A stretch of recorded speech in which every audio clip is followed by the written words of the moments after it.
Trey and Dave hit it hard in the dark, spinning tales from the void never bark. Movie shows they tear apart, dimensions clash, they ignite the spark.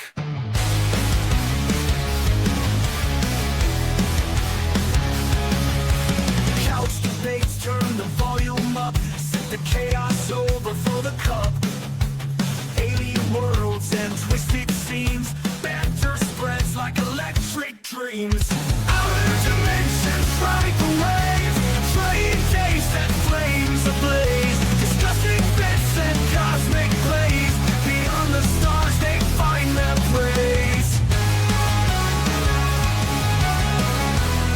They find their praise.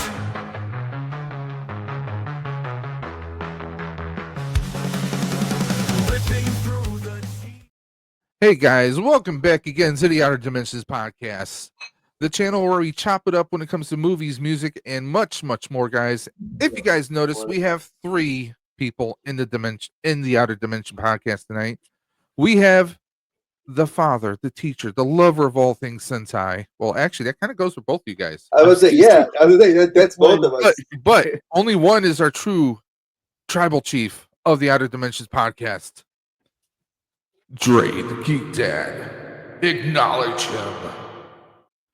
And of course, we have Brick Something. Why is he Brick Something? Look behind him. He has tons of brick stuff right back there. The Lego Master, the figure foundry himself, Brick Something. Welcome back. And guys, we are back again for, yet again, the Sentai discussions. Now let's preface this. Break it up. We gotta preface this before we even get started, folks. We are pre-recording this episode because Dave and I will actually be busy the weekend that this episode airs. So sadly, we had to record. Now, actually, you are probably watching the pre-recorded episode this week that we're recording it on. So it's still in the evening, so it's not going to be bright daylight like we've seen in the past. But I think you guys will enjoy this episode. It's been long overdue since we've actually had a Sentai discussion. And this one is a lot larger than the last one. I wanted to give a little bit more of a shout towards Dave because he's been dying to talk about this show, and I have never ever watched it. But as you know, before I go down that whole rabbit hole discussion, when we do these Sentai discussions, we are talking tokusatsu and Sentai, the love of all that fun stuff. So we are talking about either the American counterpart and the Japanese counterpart, and we are continuing this time. This time we're going to be talking about two shows that are going to have both their American and Japanese counterparts, and one show that was actually America's attempt at making a super soldier. Yes, this is the U.S. Agent show. They took the idea and made their own serum to make a show, and much like U.S. Agent, it failed. So that's what I'm going to say. What kind of serum do you have? Oh, Hydra. Oh, fancy. I don't have Russian. He has this is not even though the Russian serum is better than the U.S. Agent one. So let's pull our lovely cheat sheet up, and we'll go down and start talking about this. And I'm not even going to talk about the first one because let's roll out that beautiful bean footage. Don't you? Oh wait, that's the wrong show. Okay, there you go. So let me get to the first page. I'll get to the first page for this. So Dave, I've never watched this show. I have no desire to talk about this show. I read so much stuff about how terrible this show looked. And it was weird, but it ran for a long time. So you, sir, this is all you. Take the floor, Dave. Okay, this, in my book, this is Saban's attempt at making original content, not based off of Sentai, but also but let's be honest, Saban doesn't have an original friggin' bone in his friggin' body.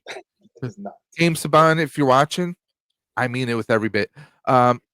He was trying to play off because this is 1998 when this aired. So obviously they were planning and recording it around 97. What was really big back in the 90s? Hercules. We had Hercules. We had Xena. We had Xena. young Hercules. I mean, Mhm.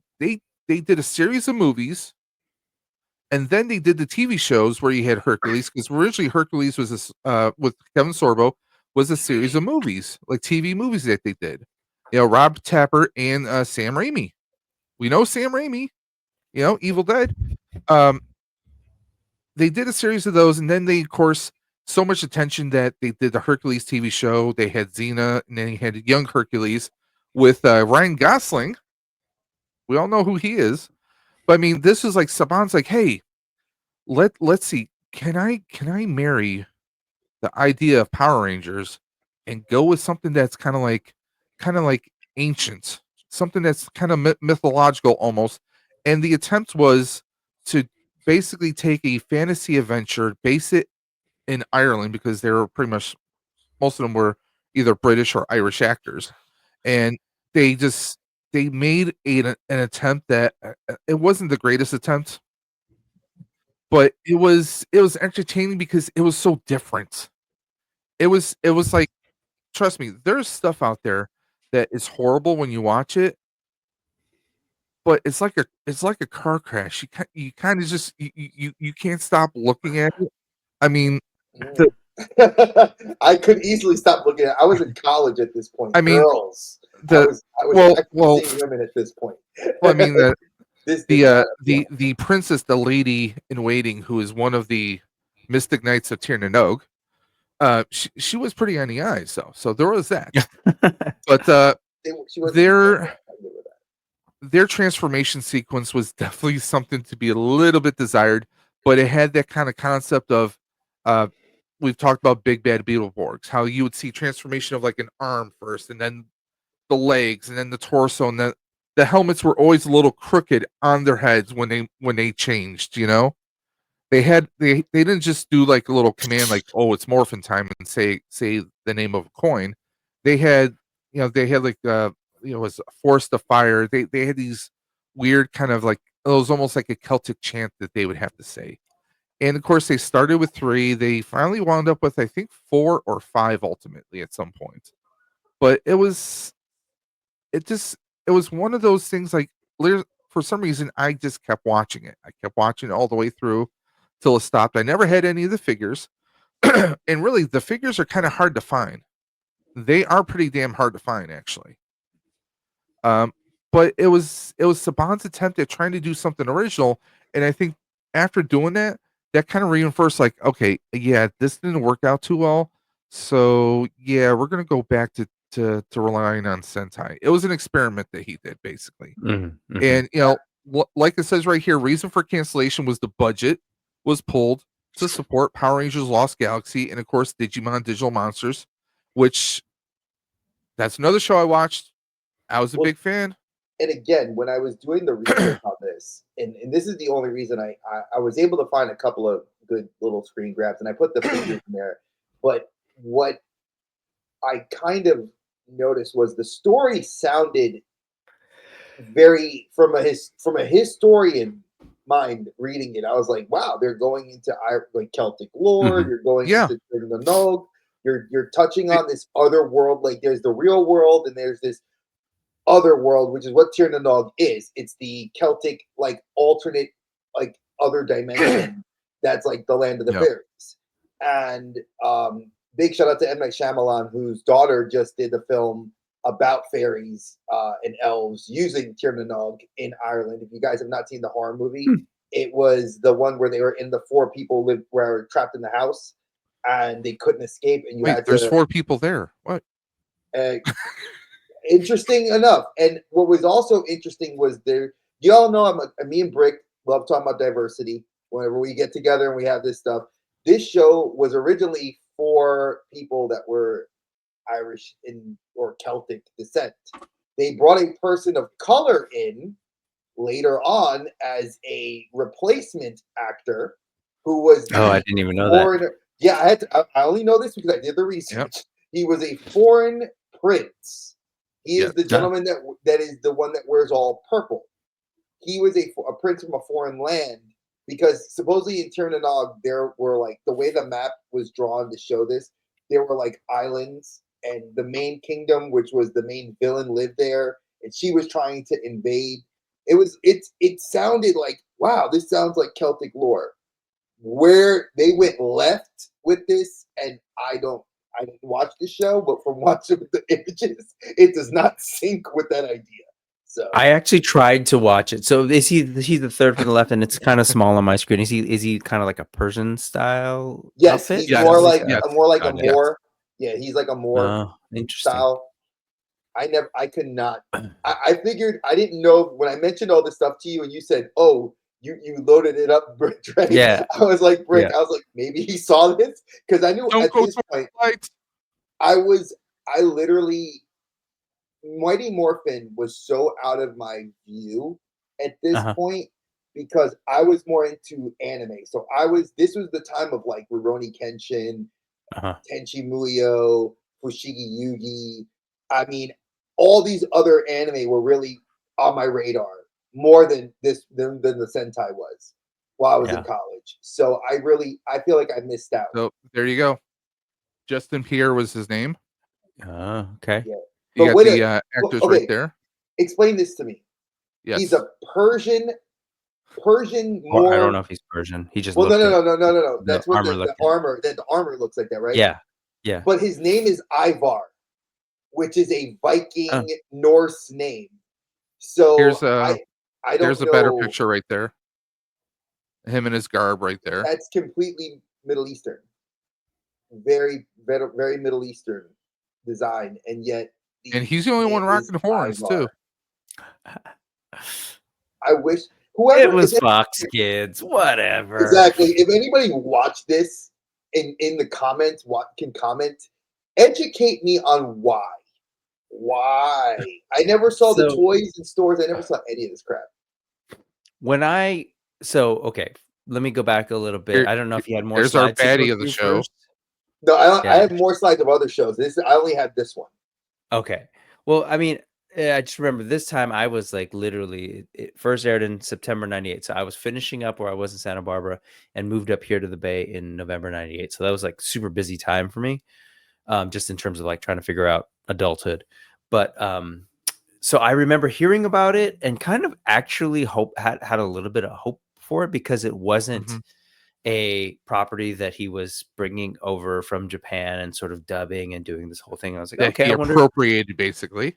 Yeah, and I was wondering like, okay, so what's this going to be? And then I heard a little bit more about it and the concept, and I was like, oh, okay, cool. So it'll have more of this like, European kind of fantasy thing, which is one of the many things that is sort of right up my alley. So I was excited about it. But you mentioned Hercules, you mentioned Xena. I will say I wasn't a big fan of those. And so and like visually I was when I saw this stuff, I was like, oh, I want to see this. But then it was the mismatch of the tone. It's sort of like I don't know.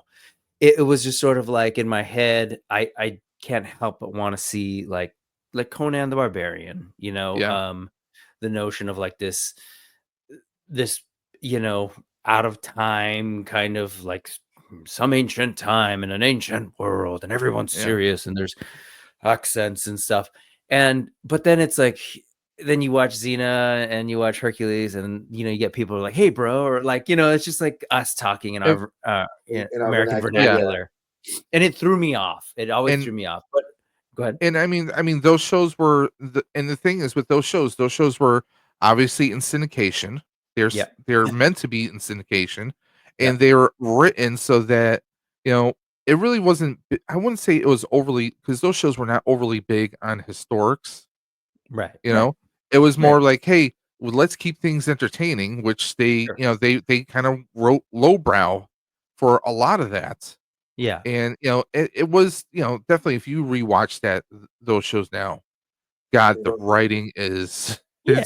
terrible, but like the And acting is cheesy. And I mean, let's face it, it's Sam Raimi and Rob Tabbert, Yeah. which we know from Evil Dead 1, 2, and of Yeah. course Army of Darkness and Ash versus Evil Dead.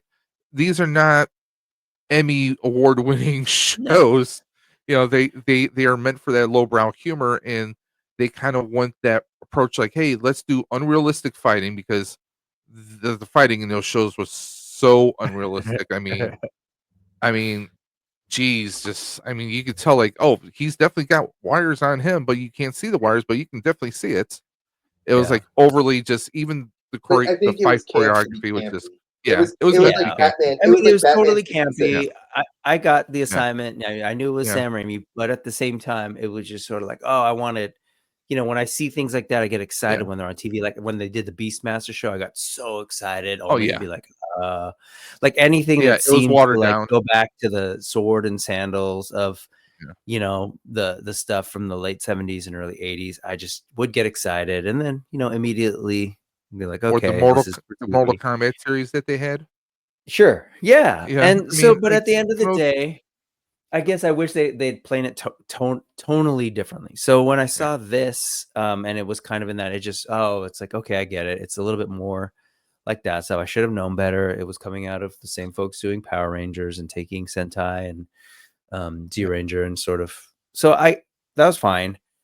I I kinda understood would it. Then I tried to watch it still, and I'll say like production design, like I was like, not effects or anything like that, but just like okay, they really went for it. They tried to, get some costumes, and I look at the figure yeah, design and some of the stuff. I was like, okay, well they put some work in. It's not my thing at all. Like the yeah, effects were really hard to watch. It felt like bad high school play at times.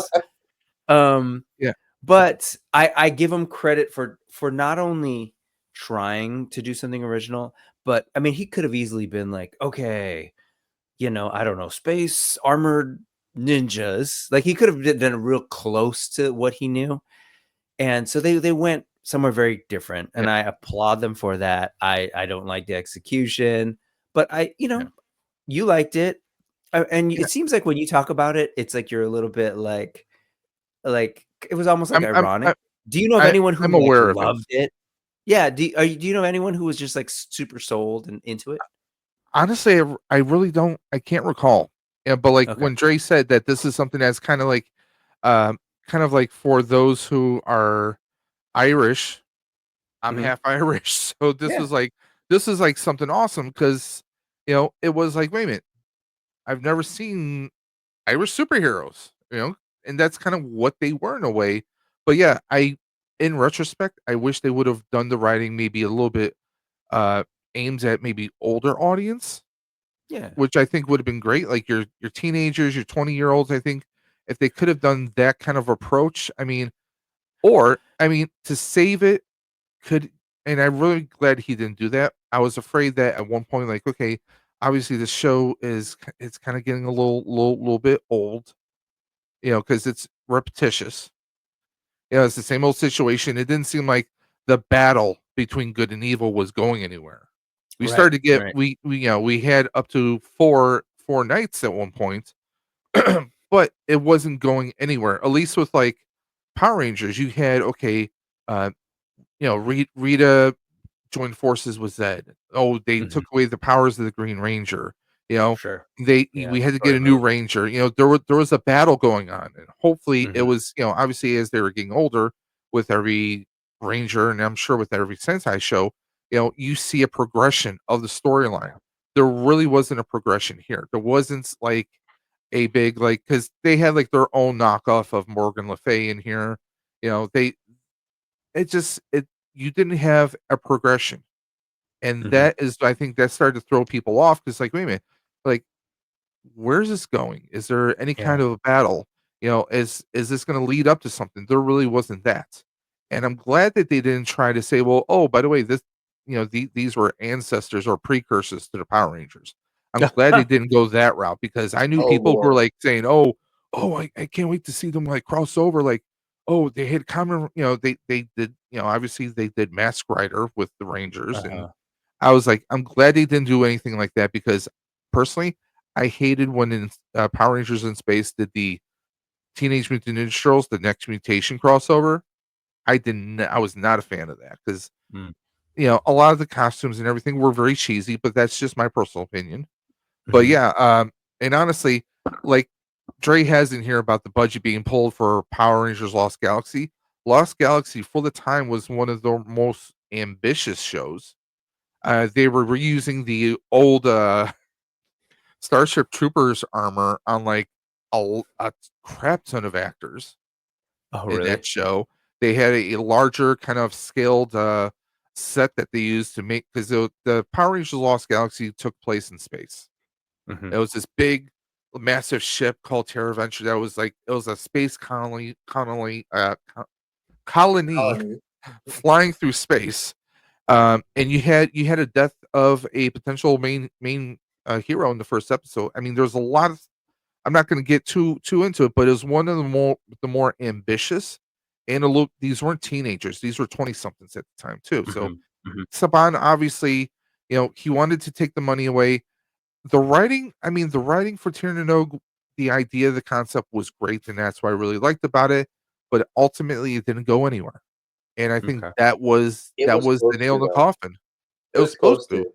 Yeah. I will tell you this: I Well, did find promotional art and like an actual title for a second season. Like it was actually like a sequel. They had a whole like thing, but it was all scrapped. Like Saban actually was mocking up, from what I could read and research on a couple different like news sites. It was planned. They it's being started developed. writing it and they were Uh-huh. developing like ideas, and then it kind of, I think the growth of Pokemon here in the States and its wild popularity, they needed Sure. something to kind of counteract it. So they brought Digimon over. Yeah. And it was, I know that they did, and from what I was reading, a lot of this was tested in Canada and in Mexico. And when they did those test groups, they were like, oh man, like Nelvana and a couple other companies in Canada were like, man, this is testing really well. We need you to do this and we need to put more money into it. Saban wasn't stupid. He put his money where he knew he can garner larger funds. And I think that was a smart move. Now, does it suck for what happened to this show and the toys? And I mean, I've never seen any of this merch anywhere. I've never seen anything. But again, I had no interest in it. So it's, I know Dave's been wanting to talk about it. It was fun actually doing the research on it. It was interesting that there was even talks of them doing a season two. I read some of the episodes. It doesn't sound interesting to me, but but again, I think you are right with the tone. I think Mhm. shows like Hercules and Xena were good for the campy, but Xena started very serious. Xena started dark. Dark Xena was a dark show. Hercules was the light comedy version, Because and she then was Xena she was, was a much I mean, darker she was a character than darker yeah, he she character. was. was. Yeah. And then I you mean, she have was. this duality, like Dave was saying, Yeah. like you there was a tone, the good and evil. There was always a push and pull. Ares Mhm. was the main villain and antagonist in Xena, and you had a lot more of the gods, like kind of, And her booty call. and he was, yeah, that was weird, but I'm not going to get into that. But that to me, when you watch shows that fail like Masked Rider and this, I get the ambition and I respect the hustle, but the hustle has to go somewhere. And it was a miss for me and a miss for a lot of people, it seems. Yeah. I mean, There's no fan bases. Like I don't see people clamoring for like Kickstarters to get like the right. figures remade. Right. Because you see that for Well, SWAT Cats, you see it for so many other shows. yeah. Seeing this, it reminds me of how happy I am to be seeing this sort of like 2025 streaming TV landscape where there's a lot more outlets and the opportunity to actually create something, not just because you're chasing, ratings or whatever. Mhm. I mean, because that was the bond thing. You said it. It's like, oh, this is testing better, or Pokemon's doing better. So let's meet it with Digimon, right? Britney Spears is doing well. Let's meet it with a Christina Aguilera. Backstreet Boys is doing well, and let's meet it with an NSYNC. Like that whole mentality, like just feels so annoyingly old school to sit here in 2025 and look at like the quality If of you can TV that do it, we're I getting can do it now. better.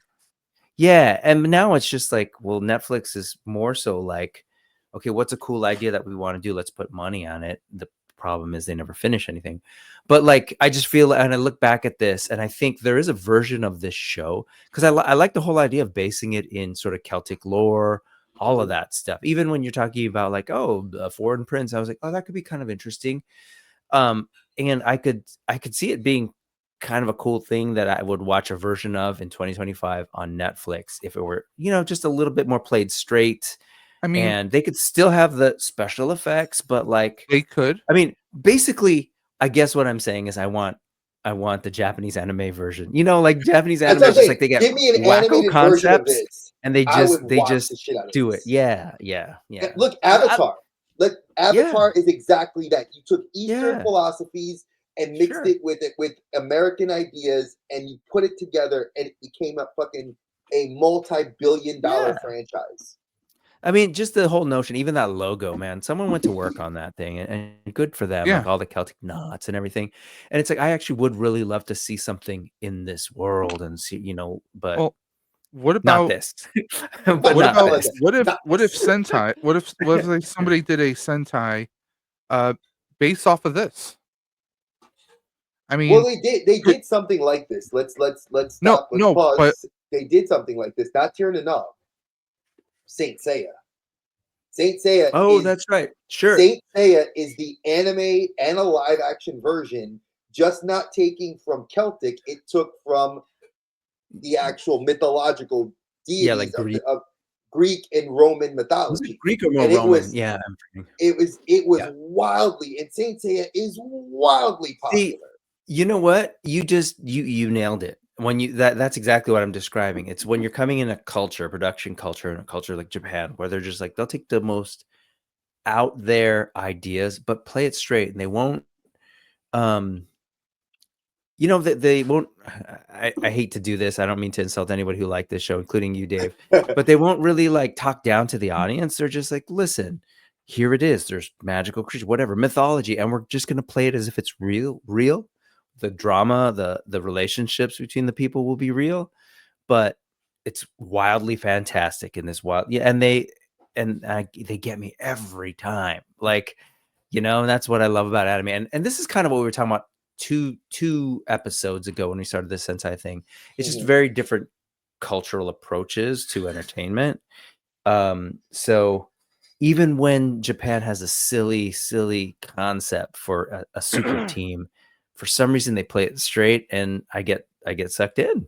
And sometimes when we try and translate it here, we add in the goofy teen stuff and the tone of like, hey, and I don't know, I get pulled right out of it. It's the Jeb effect. You VR Troopers could have been cool. Oh, but then that you put a Jeb. talking dog, and we get a talking something dog, like, and right, you make right, what right. was such an awesome concept alone. When you think about it, your dad was taken to a digital world, corrupted, and now you're trying to go in and find him, and he's missing.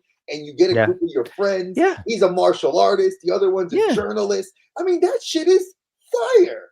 Yeah, you could use that log line and turn it into something pretty solid. But and no, again, it's it's talking of its dogs. era. And you have Yeah, to throw a talking dog in there, and it's just like, "Hi, I'm Jeb." And I was like, "Oh, Dave. If I can finish my original thought. go ahead." Yes. My original thought was when I was saying about taking this and making it in a Sentai was not just like going with something original.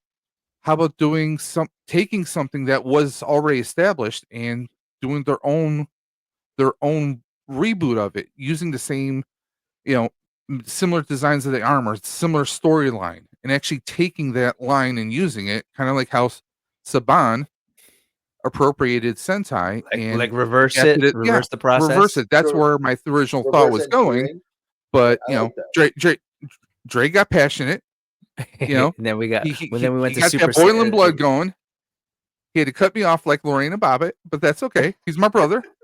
No, and then we went to and I mean Saint Seiya. no, I mean, yeah, that's yeah. that is that's a great show, and I mean even I'm a fan of it.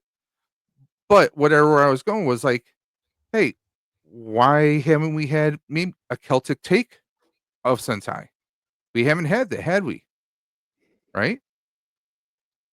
Has there been anything like a Celtic or maybe even a Viking or I mean ancient, something along those The lines? closest would be, I mean, not in this sort of like full up setup, but Yeah. there's anime that takes those Oh, yeah. worlds and but not so much like We had, and I'm sure a we had lot of that Kamen has to do Rider. with What's that? had that Common Rider Deno had the axe form, and his whole getup was a very Viking barbarian. Sure. Like axe form had like the big poof of fur and the axe, and fought like a Viking and a barbarian would fight. I mean, that's as close as I could think of anything. Yeah, I mean, and there's drawing also a lot of fun sort of Japanese.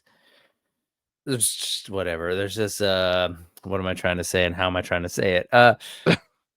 The way they handle sort of like other cultures, I guess, and that what to what degree they want to portray that stuff is always a little bit tricky from the Japanese sensibility. But anime wise, they do it all the time, right? I Yeah. mean, like they do some of the best fantasy, like But Freerun and I mean, could you imagine if they took the armors from the show and no, they really gave it it would be a the tokusatsu yeah, treatment? Just really, yeah. it would look It'd be just fire. insane, I and will I would say some love of to my see that. and I think we're going to talk about one today. Well, no, actually, not so much. Sorry, I'm still stuck on another one. But when the Sentai would do things that were like more Chinese influenced, or like they would kind of hop around every now and then with the sort of cultural references. So I would love to see that. You know, like a Tir Nanog kind of like themed, not necessarily Sentai, but you know, Tokusatsu kind of approach. That would be kind of cool. But It's actually, I instead, think we it's have the animated. You're Mystic right. Knights of Tir Nanog. See, I agree with you though. You and Dave, if we re-engineer, taking Dave's idea, let's re-engineer Yeah. it, but Uh-huh. turn it into anime. Because look at the Red Mhm. Ranger Isekai. Look at Go Go Mhm. Loser Ranger. Currently, two extremely popular animes that we are going to talk about on episode 4 of this show. It's going to be an anime of like how Tokusatsu went anime, and it's fucking killing it, folks. It is. But I would love to see this idea because you do Vinland Saga. Vinland Saga is absolutely First season, fantastic. especially. It is, if you're into Berserk, Dave, Brick, Dre, Brick. What? Vinland But is more the historical, less fantastic, just yeah, rough. just straight up Vikings. Whoop, people killing other people with Leif Erikson being the Yeah, kind of the real main character. yeah, I mean, that yeah. is the show. So they can it, but like Brick said, culturally appropriate the Japanese are at times, they will do it a little bit more of a service. Here in America, they can't beat the shit out of it, and we get exactly like Brick said, the Mystic Knights. Could this show be redone now? If you guys want to see that, comment below. Let us know. Are you a fan of it? And we do not mean to shit on you fans because Dave Yeah. is a big fan of this show, and I would like to know what other stuff is out there. I'm Is trying to there wipe the merch? shit off right now. If there's merch, if you have merch, folks, let us know. I want to see it. Here you go, Dave. I got you here. You need Now, Is so it a moist outlet? so I want to talk about this show because I had just moved to Virginia and I was working at GameStop. I had transferred my job from New York to Virginia to work at GameStop. And I remember I had just gotten a Wii and I was like doing things that the Wii you shouldn't be doing, which is like bootlegging games. Don't leave it at that. And one of the games that my boss, because he was into anime and Power Rangers and stuff like I was, he introduced me to this. He was like, "Oh, dude, have you ever heard of Kamen Rider?" Now I had heard of Kamen Rider because I knew of Kabuto and loosely of Hibiki, because at that time Hibiki and Kabuto were the relatively new Heisei era uh, Kamen Riders. Because Blade and I missed Blade, I missed Ryuki, and I missed like Vise and all the other ones. This show in America, I remember I was watching network TV and I saw this advertisement and I was blown away. I was like, wow, this is really cool. Like a dark show. And it seems really cool. I like the dragon. I liked all the characters having like different animals, and it was like a duality. And I was like, oh, cool. And I was like impressed by it. Got the video game. And I was hooked. I was like, this is cool. I get to transform and you have fighting moves and your supers, and it had English and Japanese dialogue. When I found the Japanese dialogue, my brain shifted to let's go see what the Japanese version was called. And I'm a fan of the Japanese one. The American version, I only watched like 1 or 2 episodes and I was not a fan. The acting was obviously very true to what American actors do. But again, I'm going to say this. I think CW might have done this a little bit better because the tone was still reminiscent of the original. Mhm, So mhm. I don't know if you, Brick, I think you seem like you saw it. So I'm going to let you talk about it. I didn't see the CW until like much later. I saw this, the original Kamen Rider. So it was going to be right around the first time that I'd ever been to Japan when I was our first tour, my band's first tour there.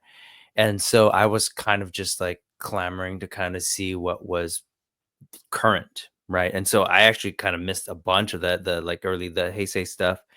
And so I in Chinatown here in San Francisco and Japantown, there are two places that I would go to get stuff from Japan and from Hong Kong and from China.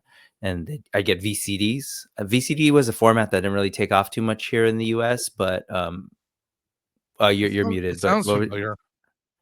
so it's No, basically like you could play it. It was basically a CD-ROM, but they're highly compressed, whatever, like MPEGs on the Were format. And they there's the different ones in player like the formats. plastic cases? yeah, it looked I like mean, a CD ultimately, case. they sold them in like a CD looking case and with a printed thing or Yeah. whatever. But and so they'd be like $5 or whatever, and I was like, okay, let me grab. Oh, it's a Kamen Rider. What is this? And so it was. It didn't have. It had it in Japanese and in Chinese dub. And so I was just sort of watching it, and visually, I was surprised at two things. Like I was like, "Whoa, this is cool! I'm getting a look at like what Japan in the 2000s looked like, what Tokyo in the 2000s looked like," which was kind of cool, and I really enjoyed it for that. I was kind of tripping on the CGI because I kind of had missed. I had to go back later to go see some of the other stuff, like Kuga or some of the other ones that had come out. But it was like, oh wow, they're fully doing the CG thing, and I was just sort of intrigued by it, and I liked it. I didn't even actually fully understand what was happening when I was watching it, but I was like, "Hey, that guy is that another Kamen Rider? Wait, are they fighting?" Like it took me a while to actually even understand what was happening, but it kind of didn't matter because you're quickly presented with like multiple riders. There's this weird, like creepy, almost X-Files like investigation happening with like like wait, what's going on? They're like in some hoarder's house with like newspapers taped all over the windows, and like it was just kind of just interesting to watch. And it took me a while to figure out what was happening, and then the action kicked in and the vehicles kicked in. I was like, okay, this is cool. And it wasn't really until maybe like a decade later, like 2014 or something, where I was able to like finally like on the internet understand what I had seen that long. But it was just cool because it was just one of those random things. I had a couple random VCDs, threw them on, and was just like, "Whoa, this is okay." They're really doing it. And in fairness, what I was saying about tone, I I don't speak Japanese, so for all I know, it could have been corny, it could have been campy, but I didn't understand it, right? So, but to me, maybe it's me filling in the blanks. It seemed like it was played, It was darker. and I know that now. I know that now, having watched people talk about it, that it was more serious and it had like some pretty deep themes around it. But anyway, and it was also one of the first times where, and I sorry, to be fair, I know we're talking about the CW show and I'm talking about the Japanese version, Oh no, we'll but get to. We have it on the next slide, but go we ahead. have it. Okay, fine, fair enough. But anyways, I want to know actually about this because I know that oh my gosh, I'm blanking.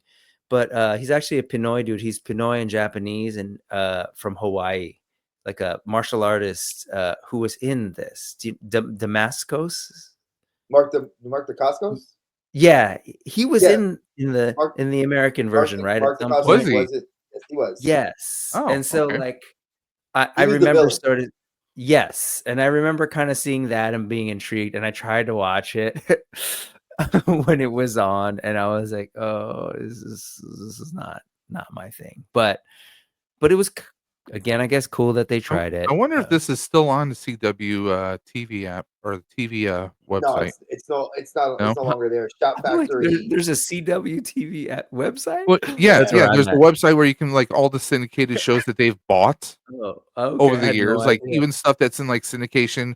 I mean, you can still find the Birds of Prey from the Oh, WB on geez, there Birds of like Prey. a couple months back. Wow. I mean, Well, I sometimes want they have like really older stuff on there. But yeah, I mean that's Anyway, I want to check this out. But I've always been intrigued by the designs in this thing, and it kind of blew my mind. I think there was like what 10 or a bunch of different common writers in this thing, and it blew my mind to sort of see how they tried to make them all different, different uh themes and ideas behind them. So yeah, each character represented like a different like mythological and real animal. Like there was like a scorpion, there was a bat, there was a dragon, there was, and each of the riders was kind of being, it was, I almost want to jump to, I'm going to jump to the Japanese slide first because I think that this show definitely deserves its Japanese. So Okay.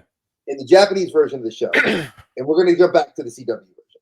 The Japanese version of Kamen Rider Ryuki had it was called the Rider 13. War. Yeah, it was the Rider War. Now the Rider War was this. There was two dimensions. You had a journalist who is the gentleman in the blue and red. He was a journalist who was kind of like Peter Parker. He was like a superhero that would use these cards. Now, obviously, people that have seen the cards know that is tied to Kamen Rider Blade, which is the show that actually takes place before this show. And Blade was on the idea of the King, Jack, Queen, like an actual set of cards. Pseudo cards. Yeah. Now, this is not. This is, they use the cards to transform. And what they would do is it would be like using the spirits, and they would be vented, and they would call it final vent when they would actually get their attacks. But they were draining the energy of the creature that they were manipulating their powers from. And they were trying basically to battle royale the riders till they got to the end. But like the villains were always working in this shadow realm, grabbing people and doing very nefarious things. It was a very awesome show, very, very heavy on these themes of like kidnapping and death and missing. And it was always like, it was very X-File-ish. Yeah, and sort of these guys fighting each other who should be heroes when ultimately like there's this other bigger threat happening. And is it the winner would have their wish wish granted, right? Yeah, that's what it was. Okay. Which is very Kamen Rider Gates. For anybody that's seen the recent Gates series, Gates was all about getting the wish. And it kind of brought that back. And it was actually funny that Gates' movie is where we see Ryuki come back because he was the winner of his series and he wanted his wish to be granted. So this show never got canceled. One thing I could always say this about Japanese Sentai shows. Good or bad, they finish that shit. They don't want you to be left on a cliffhanger as we do here. Kamen Rider Decade, which was probably the worst of the Kamen Rider shows by many fans. I liked it, but a lot of fans did not. That show is the least amount of episodes of any Kamen Rider show, only at 31. Every other Rider show has had 50 to 54 episodes. That's wild. Just when you say that too, like only 31 episodes. Nowadays, it's like 6 episodes. Exactly. We get 6 episodes in a season, and it's weird. But I think Ryuki was a very interesting show for what it was. The figures look amazing. I actually just got the pre-order for the Shincho Ryuki, which comes with the dragon that you can actually pose with it like coiling around them. And it is a beautiful figure. It's a good show. If you like darker themes, this show was it. Especially after coming off of Kamen Rider Blade, which was also a very dark show, dealt with some very heavy themes of, loss, death, memory loss, trauma. It like, these are things that you don't always see in a Kamen Rider, like typical kid show. And these were more, I would say, Blade, Hibiki, Blade, and Ryuki were more adult driven. As they still sold merch to kids, but I think it was still an adult themed show. Now, Dave, I don't know if you ever saw the American version of this, because this was only I think 5 or 6 years later that they put it on American television. So did you ever watch it? No, I never saw this actually. That's why I was asking if I could find it somewhere. So the DVDs are on Amazon. It's like $25 to buy the DVD. So if you really wanted to invest $25, I mean, it's like getting a movie ticket nowadays. You could invest it in that. I mean, I've never seen any place to watch it. I think YouTube had. I saw the opening on YouTube, so there might be YouTube episodes of it online. I don't think it was now. And here's where I want to compare it to the Japanese version. Much like I said with Ryuki that I loved, they did take some of the combat and sequencing and did mirror it. But what was cool was that this with Mirror technology, it. Sorry. they That's mirrored funny. it perfectly. No, they did it. You're exactly correct.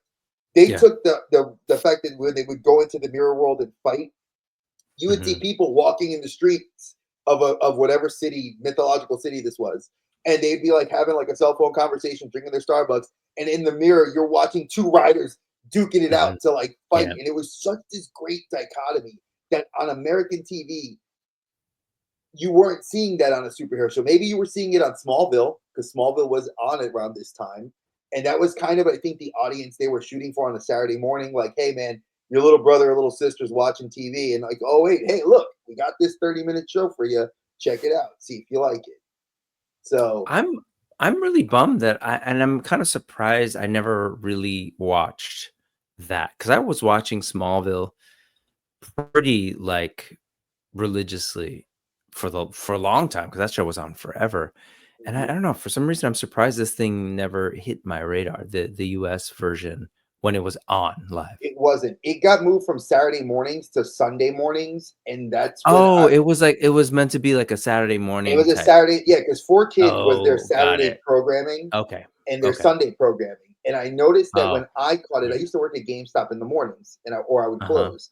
So when I found this, again, we didn't have access to downloading things and torrenting like we did back in 2008. So like my girlfriend would record it for me on TV. Like we still had a VCR at the time. She'd record it and I'd watch it, and I was like, oh, this is okay. And then we got a DVR, and I was like, oh, I'll DVR it, and I watched it Yeah. that way, and it was like, this is definitely not. Now, it was the first time we actually had Bandai merchandise in stores, which I thought was really cool because they did actually bring over I don't want to sound really bad the way I might say this. So the candy figures that you would get for kids in like Mhm. in the combini, you Mhm. would get them here, but they were marked up like $10, $15. Sure. You know, Yeah. that they never released like the SH figure arts. Now they supposedly, I've heard rumors that they did release them in like Toys R Us. Like Toys R Us actually had a Who? modern, yeah, you Who? know that great place with the giraffe. Oh, They by the way, what? Brick, YouTube. You can find the episodes on YouTube. Oh, Oh, okay. cool. I was hey. People have Well, procured them and they have displayed them upon their channels. let me ask you this: if you watched it then when it was you watched both, right, Dre? I own both. Like I own Okay, this one. I've fully you watched watched. the Japanese version, and I've So watched a does it? few episodes in Japan of the English. I'm curious. Do they because they talk about them as different writers? How does the American do they just talk about like They're them different as writers. different common They're different writers? people. Yeah, they're different And they people, actually but they say call them. common writer in the show, I'm assuming, because that They was kind of a call big deal yes. about in the Japanese. That was kind of a big deal too. You didn't usually say common writer like so. They would Anyways, yes. so they would when the Uh people huh. met, like it's sort of like a buzz. Think of it sort of like the way in anime, like you walk past somebody and it's like, oh, I feel like you're Reiatsu, Yeah, that you have aura. you sense that they are a thing. Yeah. Uh And they did that, and because that's how they did it in the Japanese version, like the huh. two Uh huh. riders would be near each other, and you would Uh huh. get like that, like ding ding ding, and Right. even the music would change. Here Is they this didn't do it that. Highlander? I Is was just gonna say it's just like Highlander. Very Yeah. much like Dave, you Yeah. apropos, bro. That is the perfect Yeah. example. And it was dark. Like I said, it was a very dark show. I was very It was surprised it like shifted to were they Sundays. from the DC universe? literally, it was Yes. literally dark. Like, see that Wii cartridge? It was like much more desaturated than that Wii cover. It was like almost black and gray. But But it was yes. Anyways, cool. you're saying, Nintendo yeah. Well, Nintendo did a really good job in Natsume, which they've done a lot of the Harvest Moon series.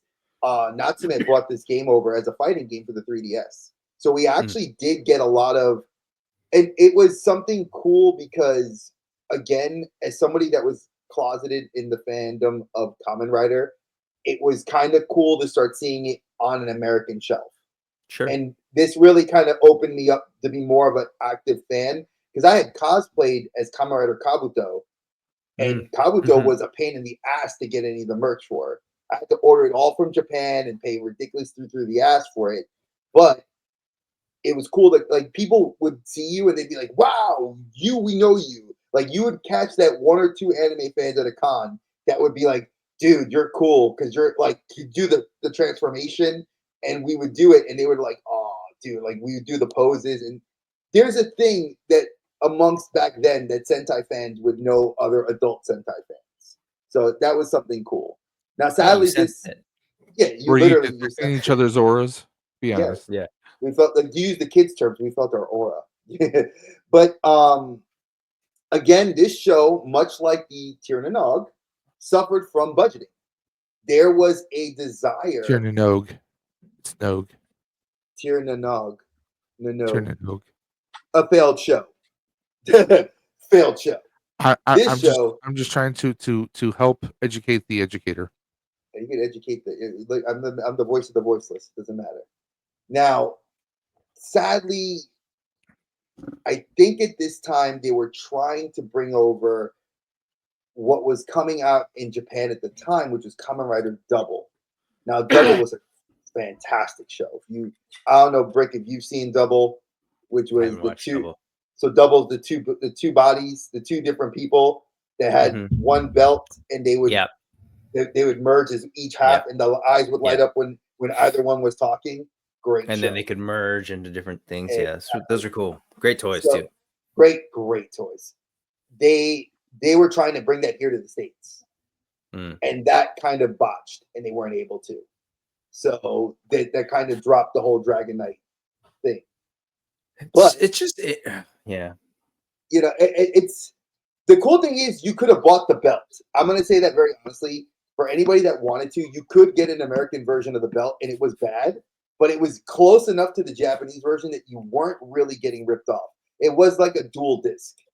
Dual disc were the thing, folks. For if you were a duelist, you wanted to have a dual disc, and most people would get the Japanese ones because they felt the American ones weren't as good. This belt was because it was still Bandai, and that's the thing. That was what I loved about it, that you could still find the merch. But again, Ryuki out of Japan, it had novels written, the Sincho figure. This character has been wildly popular.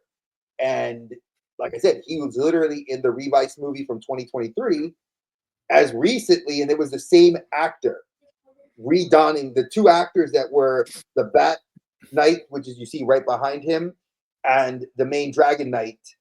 Both of them, they were the two that were in the show because they were the last two to survive, like kind of thing. It's a cool concept of the show because they were like enemies that they were funny. They didn't like each other, they fight each other, but then they ended up like Goku Vegeta. Like Xena and Ares. No. No. So I will just say this was also one of the figures, the toys when I was in Japan last summer that got away. I wanted there's an SIC line that I collect, the bigger figures. There's an SIC of him that kind of like the one you described comes with a fully posable dragon. I just couldn't find a good one at a good price, but I hope to someday. It's really cool looking toy. It is, yeah, and the cool thing is he does come with the cards. Like Gotchard, I think even had if you went to see the movie, Gotchard had because Gotchard was coming out shortly after Revice. There was supposedly a rumor that people were actually getting cards made of Dragon Knight, and I have the Gotchard Dragon Knight card. I bought a box of them and I opened it up and I pulled it. So very real cool. Quick, since you bring that up, I will say by this time too that was a whole pop cultural phenomenon of cards and card collecting and card gaming. We mentioned what was it? Digimon. Yeah. Like the whole when that thing happened, it kind of like I just watched from the outside and saw sort of like the idea of collecting them all kind of pop culture happening where there's like 1,000,001 things in a series and you have to learn all of them and how they transform or whatever. And then of course the card games. So this, you mentioned like it heavily plays into the everything from the henshin, from the transformations and everything. They got the cards. That was a whole thing that when I'd seen this, I was like, oh, that's totally lost on me. It doesn't hit me in the same way, where I know that the people who are really into it and had been paying attention to Kamen Rider for like the couple previous iterations, card collecting and card gaming and everything was just a thing, to the point where it was like a feature now in the show, right? Where it was like essential to the plot or whatever. And so I always, it was a weird thing that I couldn't connect with, but like just kind of found fascinating. So You saw Kamen Rider Blade when he transformed. One thing I loved yes. about him was his sword. He would Yeah. fan out, and the blade, Yeah. the actual hilt of the sword was like a deck of cards completely fanned out like Gambit. So It's sort of like, yeah, all of that stuff. I appreciate what they do in Japan with some of these things, where they manage to take the thing that's very current and work it in, but it doesn't come across as like weird, like I don't know, like what's the word, like super trendy. Like it feels like legit, I guess. But I've seen them do it with cars. I've seen them do it with like video games and video game controllers. That works in the Kamen Rider, and other iterations. And it just seems like, again, I think it's just something about it where they'll take a thing and they're just like, no, we're really doing this. It's absolutely serious. You have to take it seriously. And they don't add any like camp. They don't feel the need to hide it behind jokes and stuff. It just sort of is. And I think seriously, of like the look at those two X8. characters right now on the screen right here.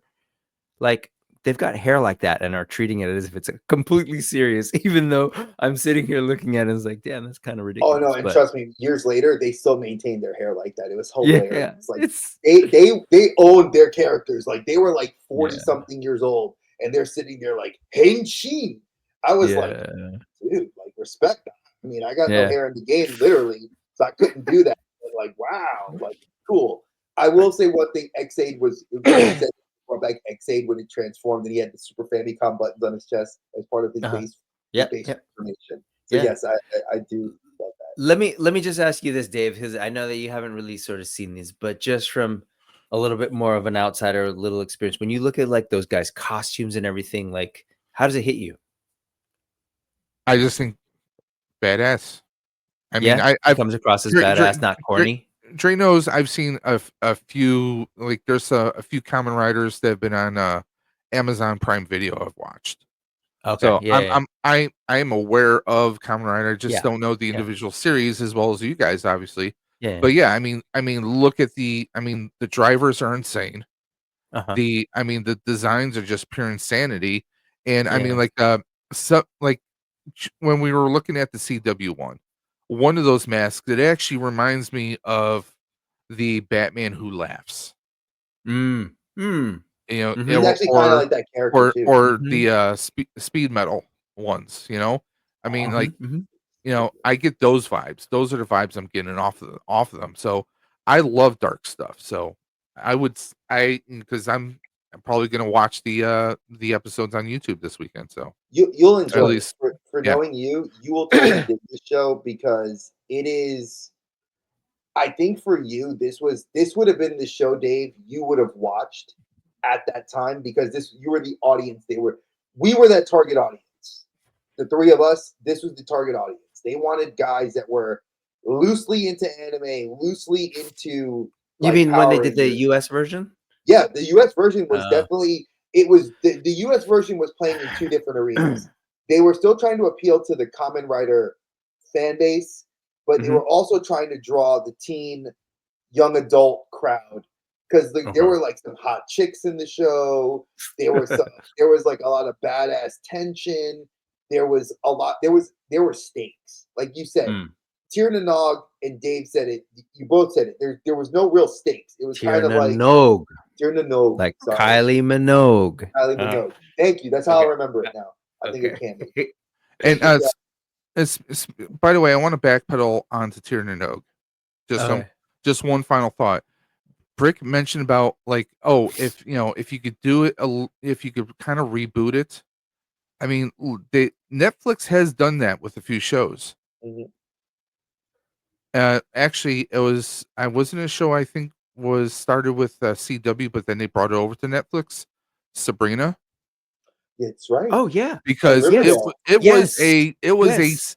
it was a goofy, Yeah. campy TV sitcom, and then they said, hey, let's just reboot it, give it a darker twist, and they connected it. Then they connected it to the whole Archie universe that they did on CW. Yeah, Riverdale. Yeah, but Yeah. they actually, the comic universes are like that though, so that's why they Yeah. married it very well. But So you're right. I mean, though. but yeah, they took something and they made it it has a killer following. Even though the show's ended, it had a killer following. So I mean, Say hey, it right, anything is dude. possible. You're right. It was better. I know Yeah, you. you nailed it, dude. That's exactly what I'm talking about. That's a Yeah. perfect example where you take a thing that is like sort of corny, a little bit corny, and but you Hey, treat it Brick. as if it's completely real. And that Sabrina show, I love that Sabrina show. I mean, they fully embraced like Satan and Lucifer and stuff, and it was really cool. Brick, can you do that with Dre? I mean, What? he's kind of campy and corny. Can you make him a little bit more serious, a little bit more dark? You don't want me to be. I mean, that takes Netflix money. I I don't know. Exactly. We don't have the Netflix budget, folks. If you do want to give us the Netflix budget, we will take it. But yeah, I think for anybody that's relatively new and wants to get into Kamen Rider, I think this is. I'm gonna have a hot take that y'all are probably not gonna believe me say. For any American that has not watched this but liked Power Rangers, the more serious, darker Power Ranger stuff, which we'll get into next. Okay, I feel targeted all of a sudden. For those of you that did, I think this show would appeal to you.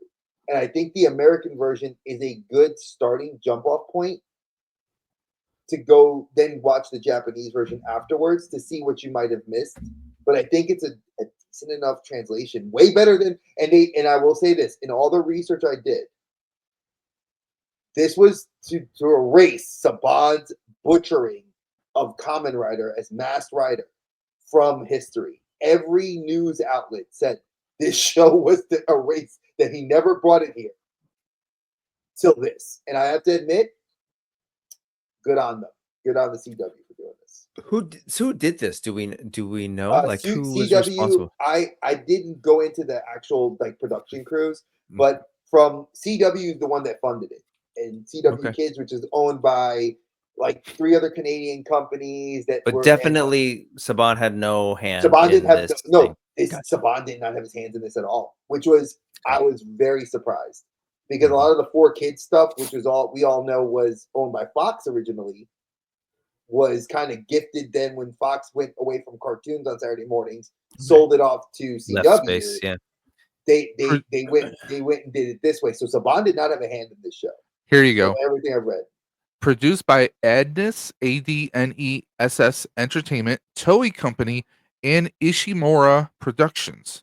The series was known as Masked Rider Dragon Knight, and it says that it was an American adaptation of Kamen Rider Ryuki. So there you go. So Toei was involved as well. Huh. Yes.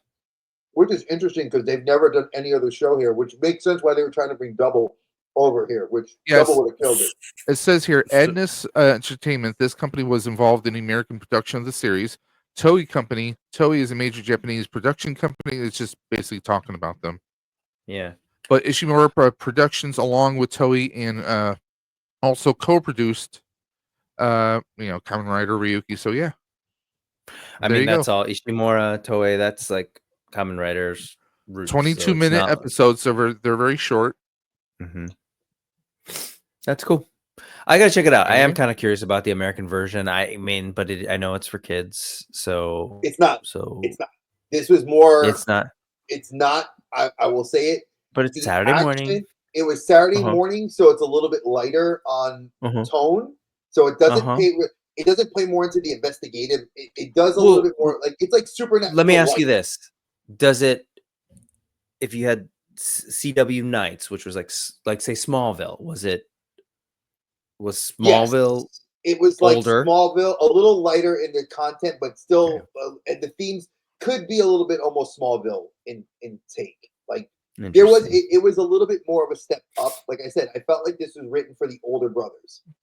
Okay. I want to get the older brothers, older sisters, maybe the dads, uncles that are, hey, they come in with like, what the heck is this? And they sit down and they're like, oh, this is cool. my dad would have been one person that if this was on, he would have watched it because he was into like I got my love for superheroes from him. So same with my little brother. He would sit us down and this is what we watched. So what? Well, we never got the crossover of Kamen Rider Dragon Knight comes across the Winchesters on Supernatural. Come on. I wish, dude. That you know that would have worked. You know how cool that would have been? Like they go into a freaking mirror and they like see the riders fighting. Do you know how dope that would be? That actually would have been pretty cool. I could see that. I mean, It's funny that you mentioned the Winchesters, but like that whole first episode, Idiots. yeah, it's the first episode when he's investigating. He gets into that house, and Yeah. that feels almost like a what's the name of that show? Supernatural setup. Yeah. Like kind of like what's going on here. That's Oh, cool. yeah, this show did that, and eventually there will be an episode. I think it's going to be episode 5 that we're going to do in August, which is going to be covering darker themed, a little bit more adult themed tokusatsu. Because there were shows in Japan that could not be shown here in American TV. They were geared towards the adult late night crowd, and there are several of them which are good. And I will be doing that with you guys. We're going to be going into that for August.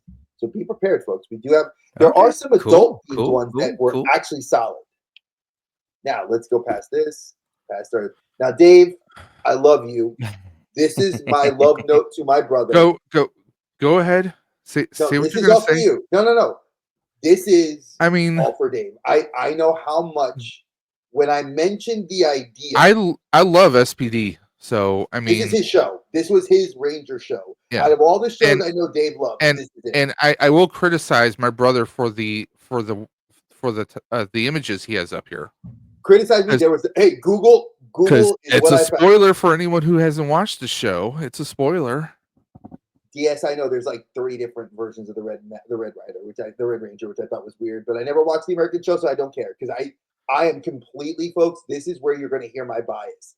Yes, I do not acknowledge this show. The only reason I acknowledge this show is because Deca Ranger, its counterpart, I could not get the badge morpher except Toys R Us in Manhattan sold the SPD morpher, which is the budget version, and I was able to buy it here. So that's the only reason I was able to like that they brought this over. But this show in America, come on, it had a pretty awesome morpher though. Come on, you're under arrest. I'm come sorry. on. The Japanese way they said it was like Taiyo Chisozu, Tekunicha, Heishi. Because Taiyo Chisozu means you're under arrest. And so, I mean, they're called. I mean, it was SPD emergency, and then you hit the button, and you do your morph sequence. There you go. It's pretty simple. For anyone who hasn't watched this show, SPD Power Rangers SPD was their attempt at making a darker Ranger series.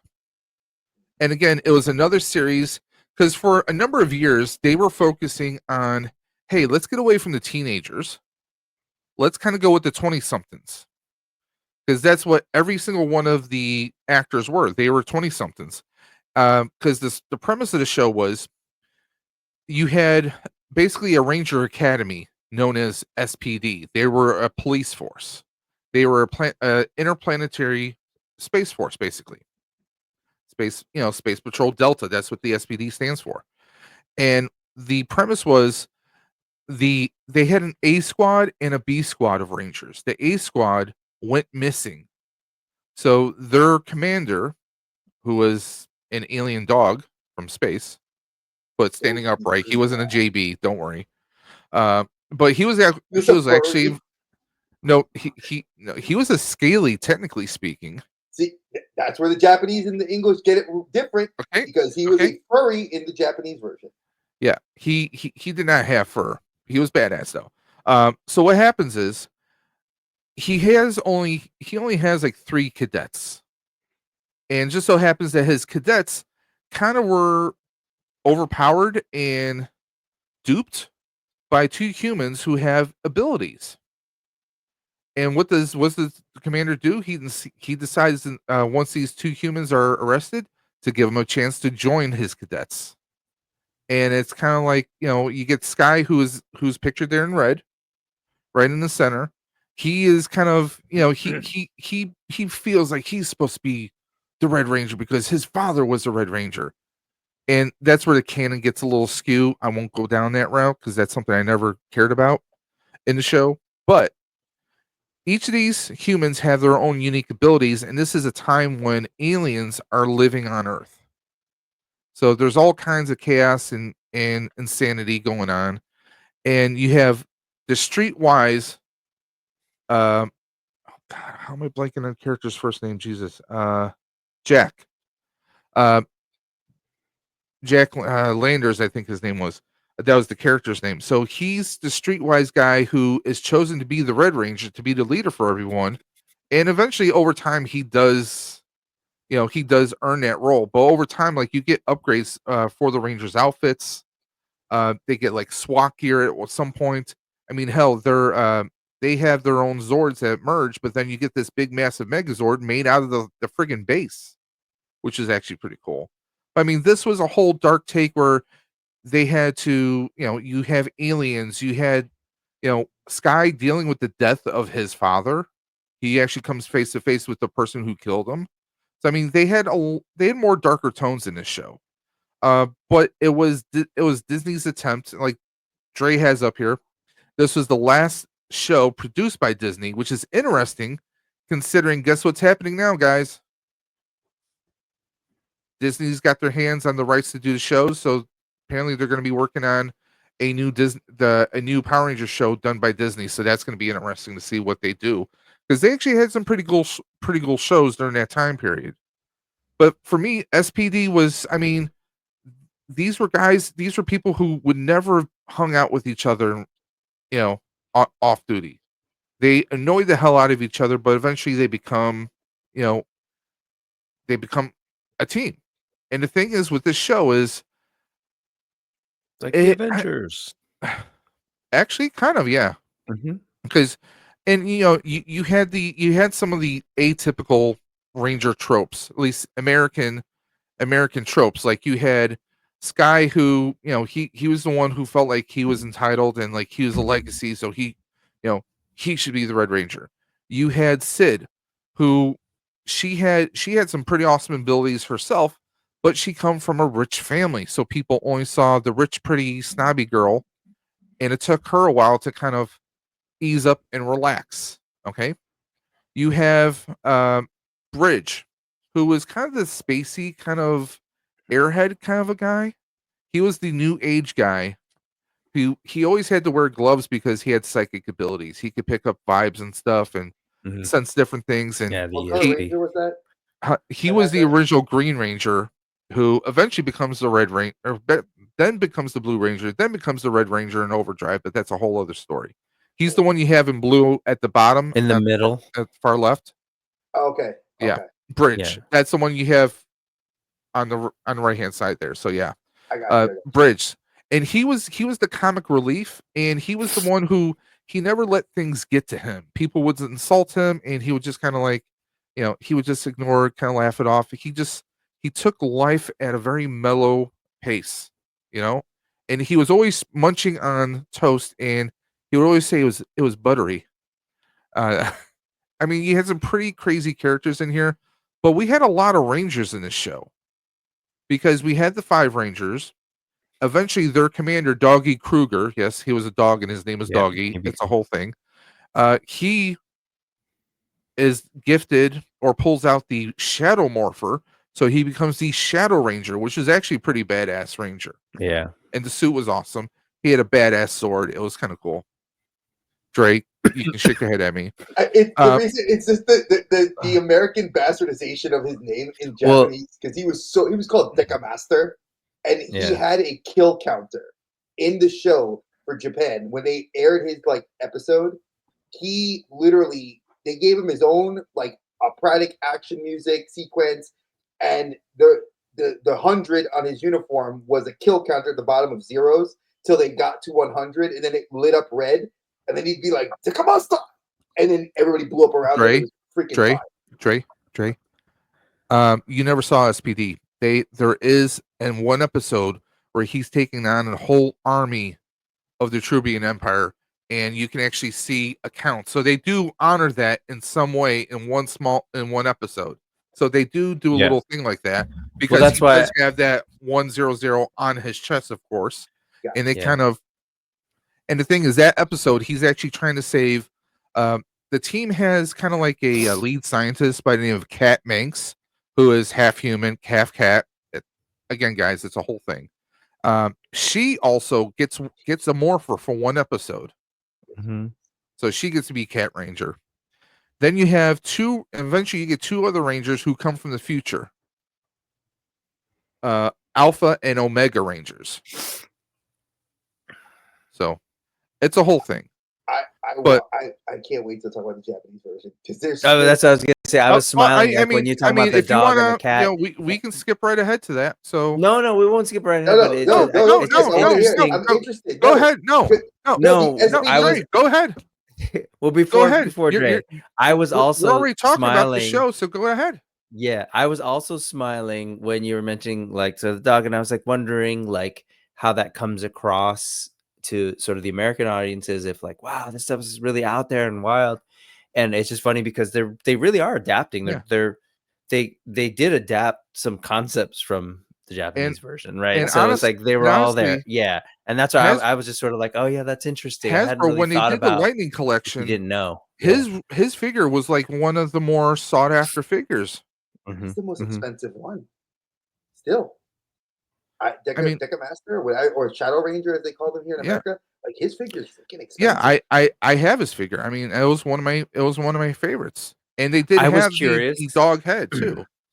I was curious because I was looking back. Well, first off, I mean, I don't want to jump to Deca Ranger, but if we go back to SPD, I was trying to look up just sort of like because I didn't really have a context. I was trying to remember which cast was this, which American cast was this.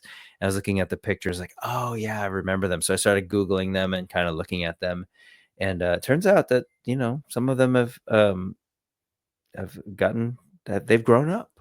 Yeah, Some of the things. the actor who played Sky has been in like some of the CSI shows, but Mhm. I know which one you're talking about. Yes, Yellow Ranger, right?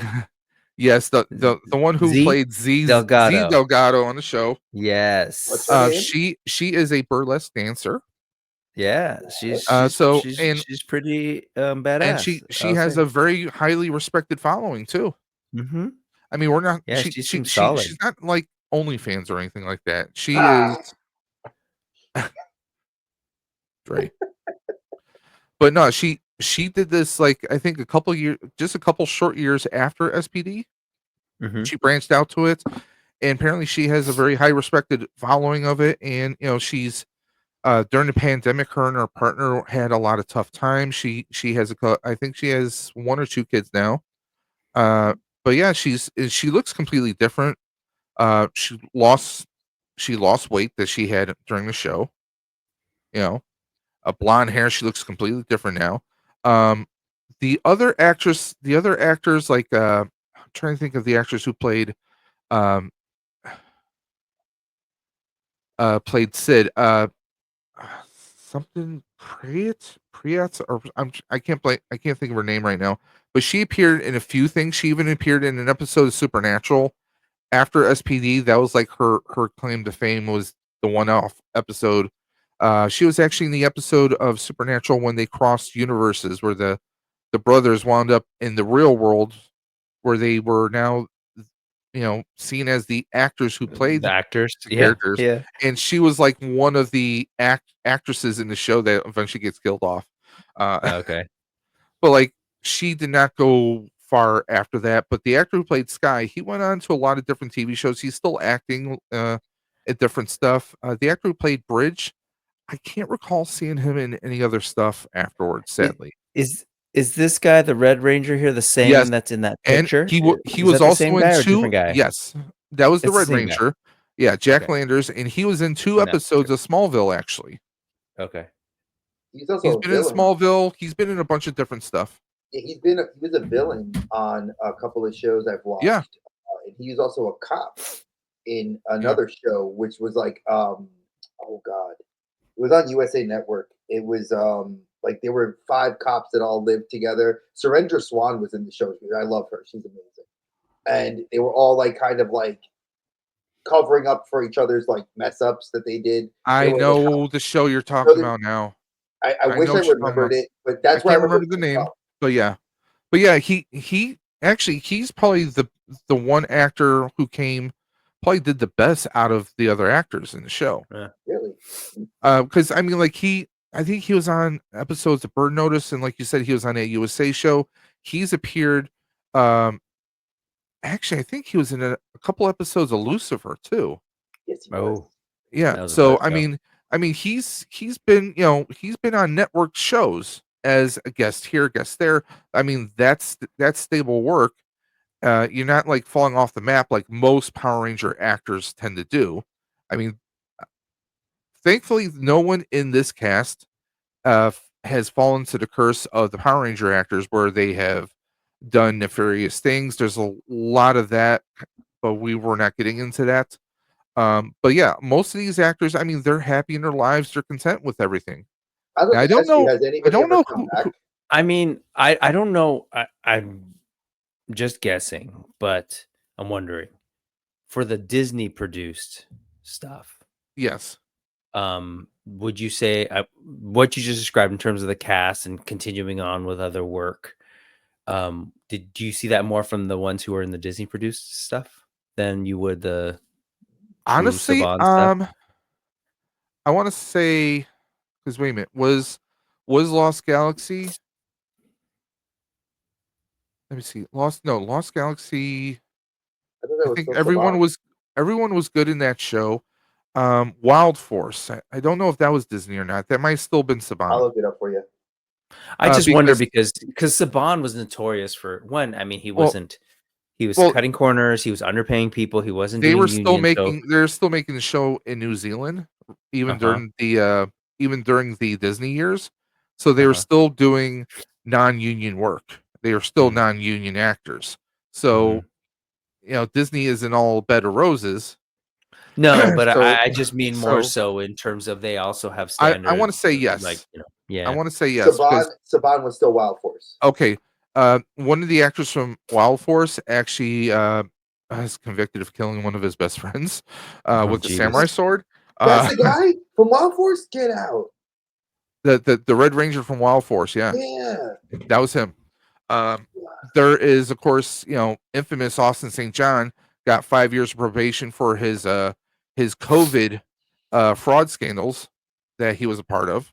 Mhm. There is a actor from the Green Ranger from Ninja Steel Yeah. accosted Sorry. a veteran. You had started this whole thing Yeah, saying we're not going to get into that, and I just asked about the Disney thing. yeah, I didn't yeah. necessarily want to run it all But down. no, Just sort of curious. during the Disney years, they definitely had more um morally sound actors, I'll say. They Well, definitely I mean, and I yeah, think and I don't know if it's so much the nature of the people or what, but it just seemed yeah, like because Disney is Disney and it was ABC Family, yeah, there's probably a need to sort of run things more by the book, and there was a certain yeah, level of treatment and that their work conditions were probably very different yeah, from what we now know famously what like the Mighty Morphin yeah, Power yeah, Rangers crew had to infamously, deal yeah, with. So definitely. yeah, But so yeah, I mean, Well, like even during the Disney years, you brought back Jason David Frank for Dino Thunder, which was a Disney mm, produced show. mhm. Dre, it was Ninja Storm was the first Disney produced Power Ranger show. okay, Oh, Um, that's right, the ninja and one. in and we lost 2002, the Red Ranger from that show. He took his life, sadly. oh Lord. Oh, I But remember going into he had a Disneyland, lot of and I was personal gonna say, trauma, though. I was gonna tell Yeah, both Dave and Brick this. For those of you that were at Disneyland at the time, there was an area with there was a store in the Fantasyland area of Disneyland that sold Power the Rangers Ranger swag. Yeah, merchandise. Yeah, I remember it. I in was 20. Fantasyland? Huh. I was 23 years old, and I remember I was going with a bunch of friends. We had just went to oh, that Anime was over Expo. 20 years ago, huh? Oh Lord, 23 years ago, 24 now this year. I went there, and I remember we went through there, and I was like in awe because now I just came from an anime convention, and we're going through Disneyland, and you'd never expect to see Power Rangers shit there. And there was morphers and figures, and they I had mean, T-shirts. It was awesome. Dre, that might I come back since remember they're going to it. be producing new shows. I hope they do. If Disney does that, please bring it to the parks. Hell, make a land out of it in like DCA. I will go to California Adventure. If you gave me Avengers Academy, put Zordon's freaking area there. I don't make it Ranger Academy. I will go because that would be fire. I remember That's the only way to seeing get me. Power Rangers stuff in Disney California Adventures, but never in Fantasyland. So, But also that was back when in 2001. Like that's right when I remember when going. active. That was way that's before I went before I even 24 years ago. yeah 24 years ago. I can say that with utmost confidence, and I remember that if anybody besides Brick and our other California friends that if you guys remember seeing that stuff and have any swag like your collectors and if Yeah, you have any of that swag, show it off. I'd love to see it. because if I remember correctly, they did do a Power Ranger crossover in this series with the Dino Thunder Rangers minus Jason David Frank. They I don't use a remember little audio dub of his voice for like a little scene. So because this takes place in the future, this is not like in our current. Well, it would be our maybe it would be probably our current timeline now, but like this was like back in 2005, 20 years ago. So this was taking place in a more future world where alien refugees have now settled on Earth. You had alien con artists, you had aliens who were just criminals. For those that don't know, the morpher was allowed you to judge them, and if they're guilty, you got to basically shoot a beam at them and they turn into a little card, portable, nice and easy for transport. I love this. I love hearing this. It's so funny to hear to hear a fan The US because version, yeah, to hear somebody and it's genuine. Brick. It's like Yeah. I'm such a huge fan of the Japanese version of the show. And I knew when I said to Dave, I was like, dude, we're gonna talk about SPD. He just lit up. Like his face just lit up. Because Like I know how it's much of a fan you it's are of the it's show, so it's cool. I mean, the show it had a more of a fun vibe. And the thing was, I'll say this, after this left Disney and went over to friggin' Nickelodeon, hmm that's when the dark times during yeah. the dark times when we had like friggin' Ninja Steel, which I could not stand. Beast Morphers wasn't too bad. It was okay. RPM was, it felt like Power Rangers meets Mad Max. That's what it felt like. Hmm. Because well, I mean that show, just a quick little blurb about that was, it was a wasteland. There was a techno virus that basically devastated the entire world, and one of the last few cities on Earth, called Corinth of all things, we're talking like Xena and Hercules. You had hmm a city of Corinth, which was a dome city, was one of the last safe places, and there was a project of Rangers called RPM, and they had to fight the virus. And that's the thing. Outside of Dome, it was like desert wastelands. It was like Terminator. Yeah, Vengeance. Vengeance. Yeah, and Vengeance came back in a later season too.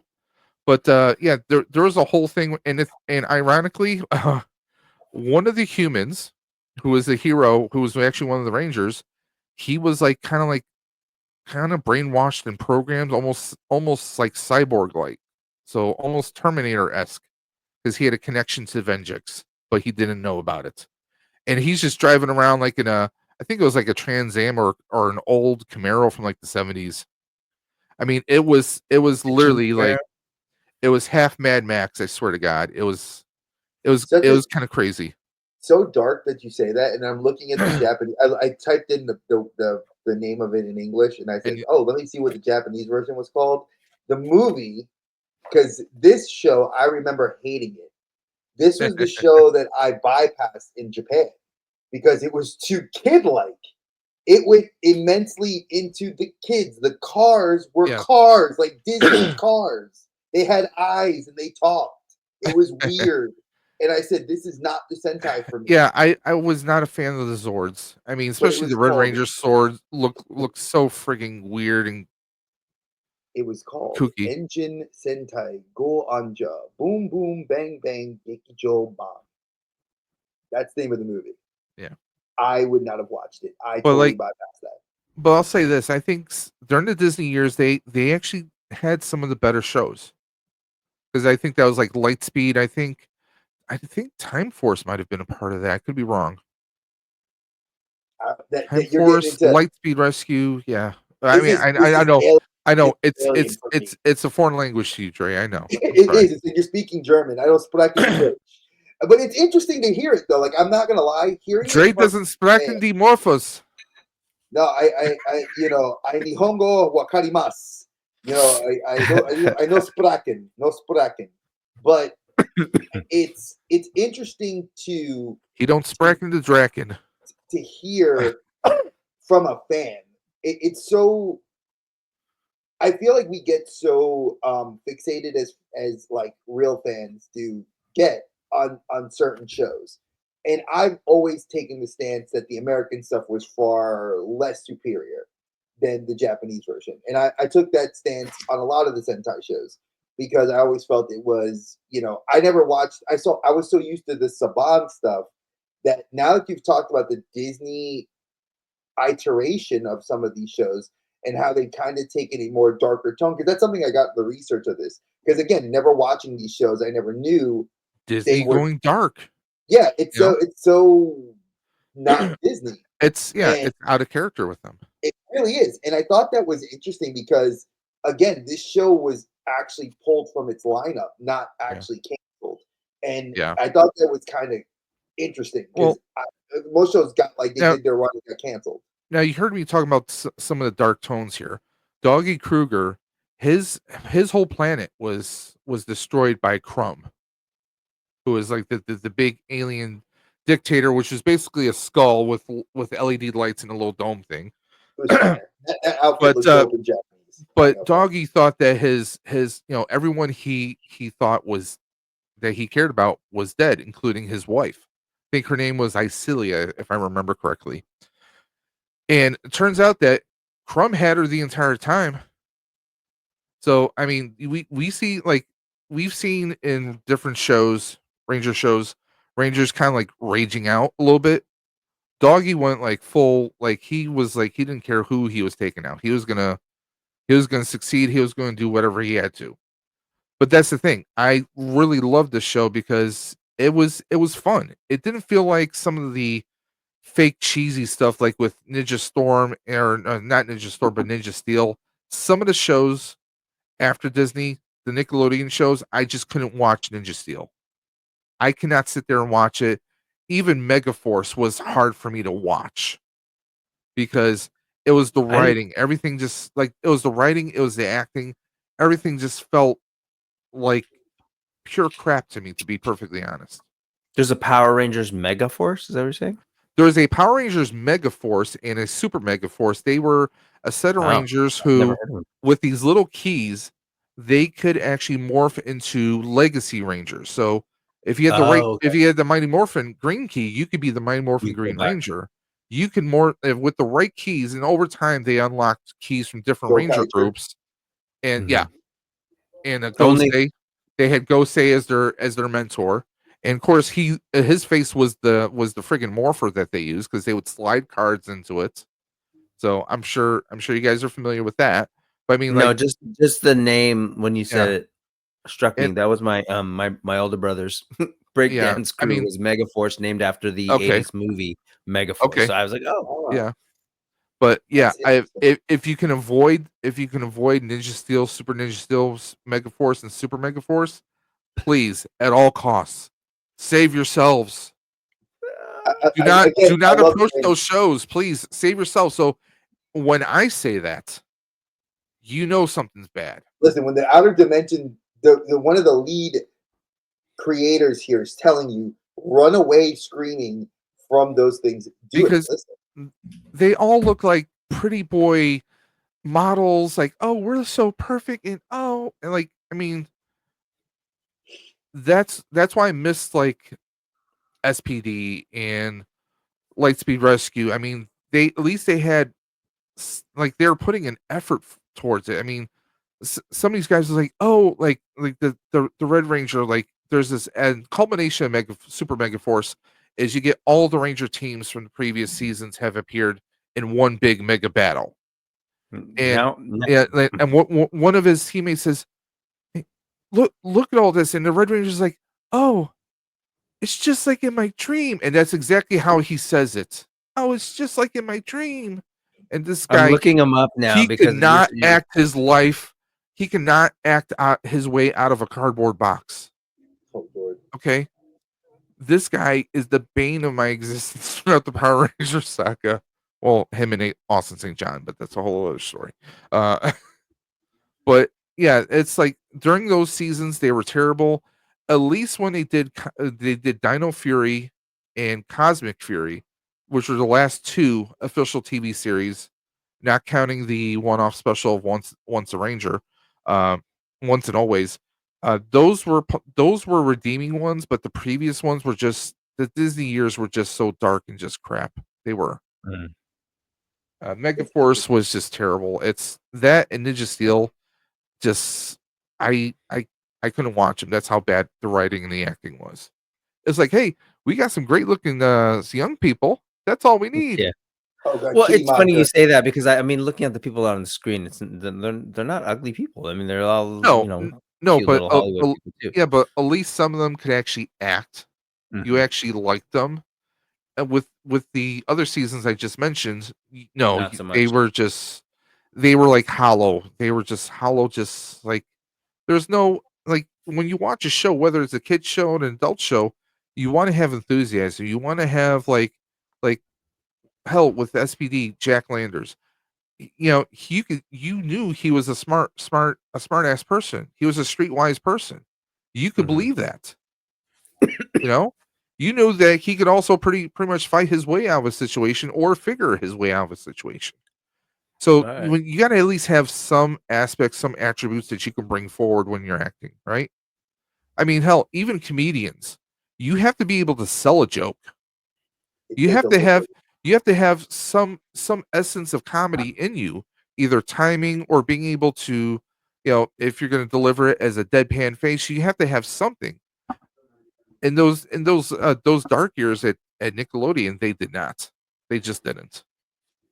So, but Dre, I will. Deco Ranger. So Tokusou Sentai Dekaranger, one of, if not one of my absolute favorite like Ranger shows out of Japan.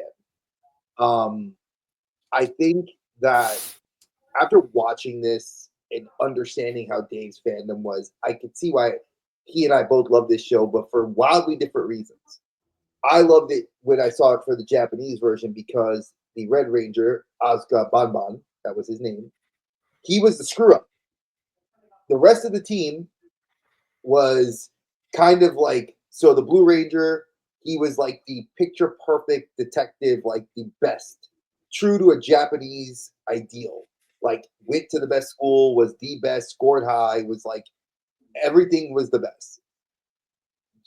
Jasmine, who was the Yellow Ranger, she was the half breed alien human hybrid that was able to do what Dave said. She wore gloves because she was an empath.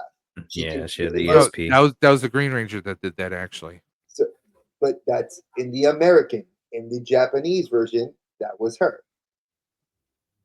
Umiko was the screw up, similar to Asuka Bamban. She was like a secretary that they made a cop and she wanted to be a cop, so she became one. And she was the comic relief. And then Senchan, who was the Green Ranger, was the straight, by the book, logical, reasoning one, who every now and then had moments of comedy. Little sidebar for anybody that knows anything about Japanese live action. Uh, Senchan, who is the Green Ranger in Deca Ranger, was the voice of Uruhara in Bleach, the Japanese anime. He actually was the stage actor for Uruhara in the Bleach musical, which I actually own.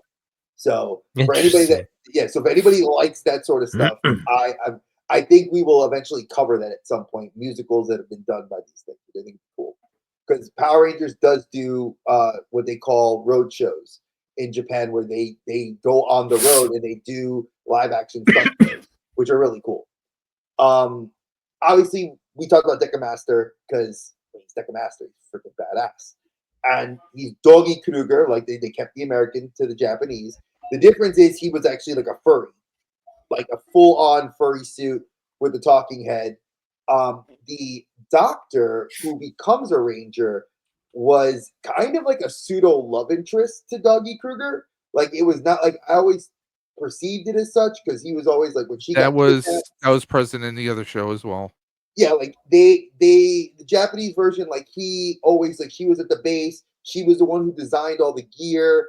I do like that from what you've said, they kept the SWAT where like only I think it was the Red Ranger, Yellow Ranger, and Blue Ranger got the SWAT uniforms, like the power ups Whole to their team did bumpers. actually in I, SPD. I'm just so saying. in the Japanese version, they might have done it. I don't remember it 100%. What I do love, in Brick has mentioned this before too, is their subtle culturalisms. So for anybody who doesn't know, most female actresses get their starts as something called idol singers or idols. And Jasmine and Umiko, they go into this whole little, yeah, you can see he has no scales. He's completely cowled down to the like full on furry. Like they made him a furry. And there he is So, in SPD. I know. I saw the toy and I was just like, Lord help me. Granted, it's cool that they wanted to go do a little different, but he looks so much more badass there. You know, I liked him as a furry. It was such a weird. It's a weird choice He because looks you like gotta go. like a kung fu master in this one. Oh well, he's because he's decorated. He again, like much true to the story, like Dave said. No, I'm talking like the fur, like it's like the beard Oh, on the the the Fu Great Manchu. Wise Master. Yeah, Yeah, he's also very you know? very regal kind of thing. Well, he was Go back to the respectful. American. Yeah, such an odd choice to. He's clearly a dog, but then they made him. It probably they made him more lizardy. And of It's course, probably the effect of like the whatever render image, whatever render engine they had that the effect they could do. Maybe fur yeah. was harder, right? But what was always weird and bugged the hell out of me was like, okay, when he morphed his snout and everything. Oh, what I know. I made that the joke too. ears and Like, everything? Yeah. why does his helmet look like his face? I always thought about that. But what's interesting about the characters was Doggy Kruger was the base commander, the liaison between Earthlings and the other alien species. Yes. The SPD was the special police force. That's what they were. They were a special police division. Division, yeah. Yeah, they did not have like that's where the SPD came from. And one of the cool things that the show really did was it kind of like I'm gonna go back to what I was saying, uh, the idols. So Umiko and Jasmine both have an episode arc where one of the creatures is got the guys like totally entranced, but they had to use music to draw them out. And Umiko didn't like to sing except in the shower, so they had to like get her in like a towel and like a scrubbing with like her little bonnet on, and they had to like have her sing.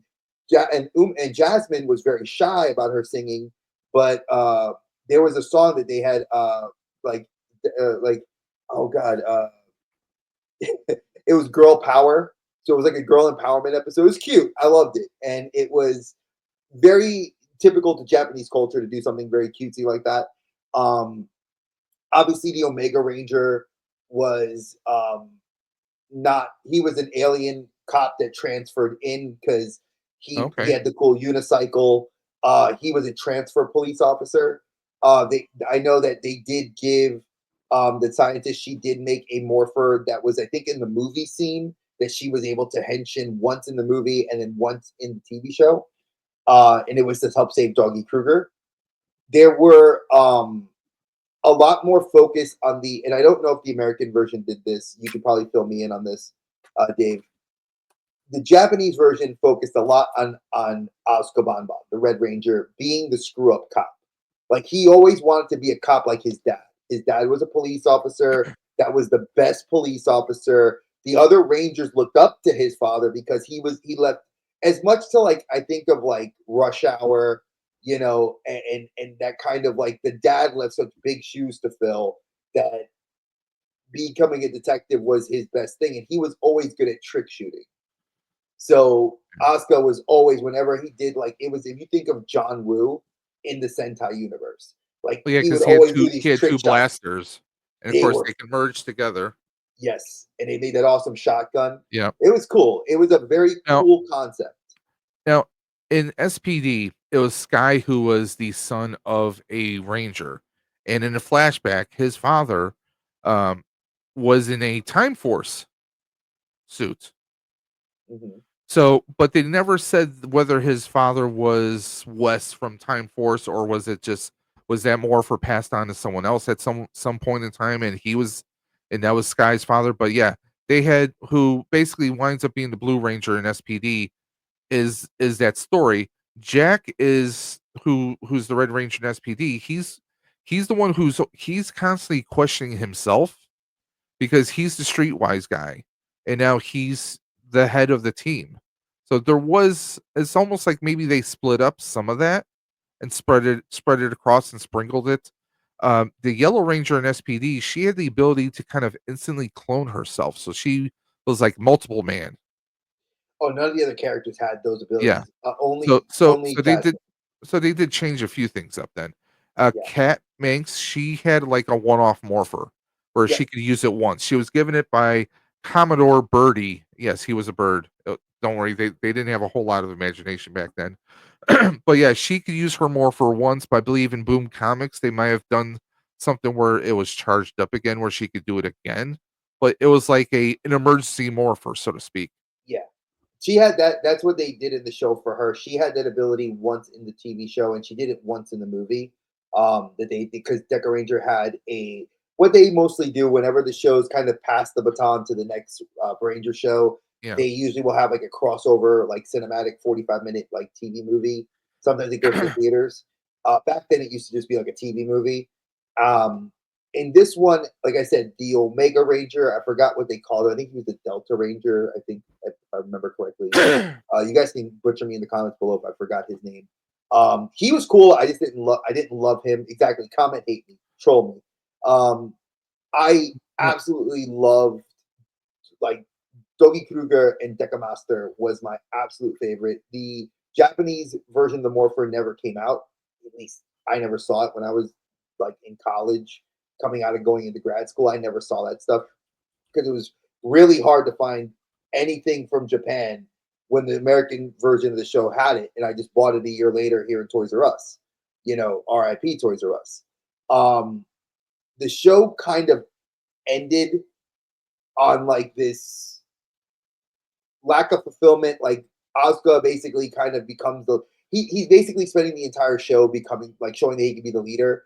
But as true to, like I said, most Ranger shows out of Japan, they focus on all the characters becoming a team, kind of building the team up from, and like Umiko and Bon Bon, the pink and the red Ranger, kind of have a pseudo weird romance attraction thing that they never kind of go into. I know Jasmine and the Blue Ranger, they kind of have like a weird relationship that they don't really talk about.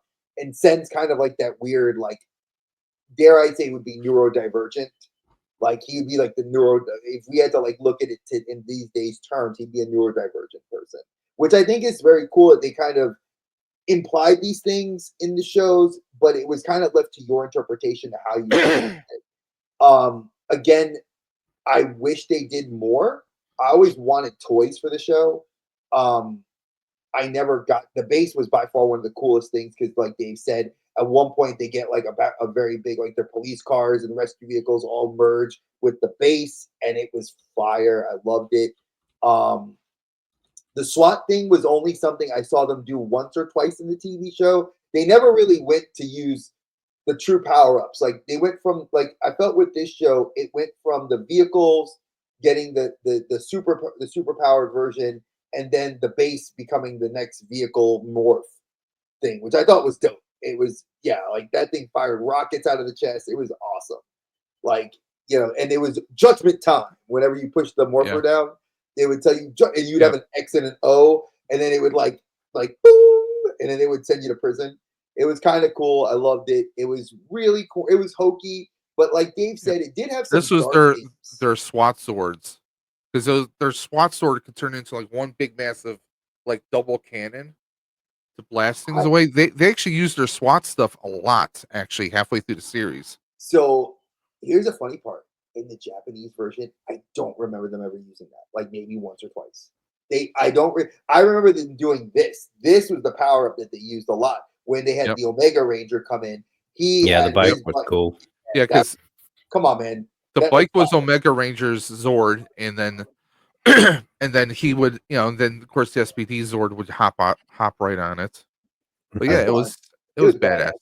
You can't look at that and be like, yo, man, it's a big ass Megazord Yeah, right there. riding Look a at that. freaking It's big cool. ass motorcycle.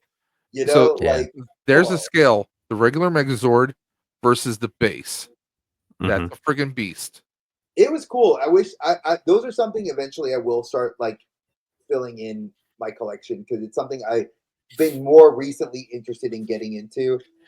Were these Zords? Yeah, I was Because gonna chime in great. on this stuff and Go ahead. just say because no, well, only because we hadn't gotten to it until you got here. Because like one is the mechas in this thing I thought were particularly cool. So you hit that. The other two things that one is I'll end with a dumb one.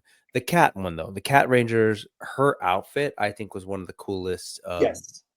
ranger outfits that ever. She just looked really cool with the big kind of ear like things. She looks so cool. And so I actually wanted to see. So wait, is she the cat right there? She That was woman? actually, yeah. Oh yeah, they went a different direction, but she looks cool and Yeah, actually, she got the ears and some spots on her face. yeah, Yeah, Yeah. there's it's cool. the scientist in the Have you seen the Japanese version. Japanese one? Yeah, she does not look like that, Dave. Yeah, Look I did at, good. look it up. Is this an upgrade or a downgrade? Upgrade. What? Okay. Yeah, Maybe I actually similar. Maybe. no. I think she's cute. I like the whole Oh yeah, like she it's was. very like Star Trek with the ears and stuff. That's cool. Yeah, see, that's so cool, man. I love You that see them side by outfit, and side. Yeah. that was one of my favorites in that iPad. I have this iPad game that I got really into where you play Mighty Morphin Power Rangers or Power Rangers, and there's a bunch of them. But I just think the suit's really cool. Now I want you to see the Japanese version. So Yeah, Dave, that see was the her Japanese. morpher. Look up Deca Ranger Cat Ranger. Decker See what Ranger, pops Cat up. Ranger. Yeah, Um, you will like it. just like the dog. I typed For in the Decker science, Ranger, Cat Ranger. but CAT. yeah, CAT, not KAT. See, Excuse me. and then connect the Ranger to the Deca because that's how like that can mean a little bit different thing. Yeah, there's the There you go. scientist. There you go. That was the scientist that did it. There it is. I think You know what this reminds me of? The wizard from Turbo Turbo Rangers, see, Larigo. I like it. In anime, it would carry over Oh yeah, really well. yeah. But I think it's kind of cool looking. But But I actually the I'm other so one. partial to this one. Yeah, no, she's Yeah, cute for she's sure. cute, definitely. I mean, but again, appealing to an American audience versus appealing to the Japanese, where it was still a kid show. Like there's the scientist. She was super cute. I loved her. Yeah. Because he actually had the robotic dog, which I think the American version did they we have had that? for two, yes. Okay, cool. He started off as a robot that had like a lot of glitches, and he was like spare parts, and then they kind of like fixed them up, and then he was one of their main weapons. So he was souped up. So yeah. I don't remember Decker Ranger using that as a weapon. I remember him showing up a few times, like the same, like to do some fun stuff in the show. But again, it's and for those of you that have not watched it, I will strongly suggest if you can watch it. I think I know YouTube has the trailer. There is the Deca Ranger 20th, which is the 20th anniversary movie Mhm. of the Rangers post the show, like what they basically been doing on this alternate Earth. Because now, again, I'm gonna preface this, folks. For anybody that doesn't know, Power Ranger universes in the Tokusatsu Sentai universe, they don't mix. It wasn't till Gokaiger, Gyozer, recently those two shows. Those are the two shows that where they kind of integrated them. Gokaiger being the pirate themed with Captain Marvelous and the Ranger keys.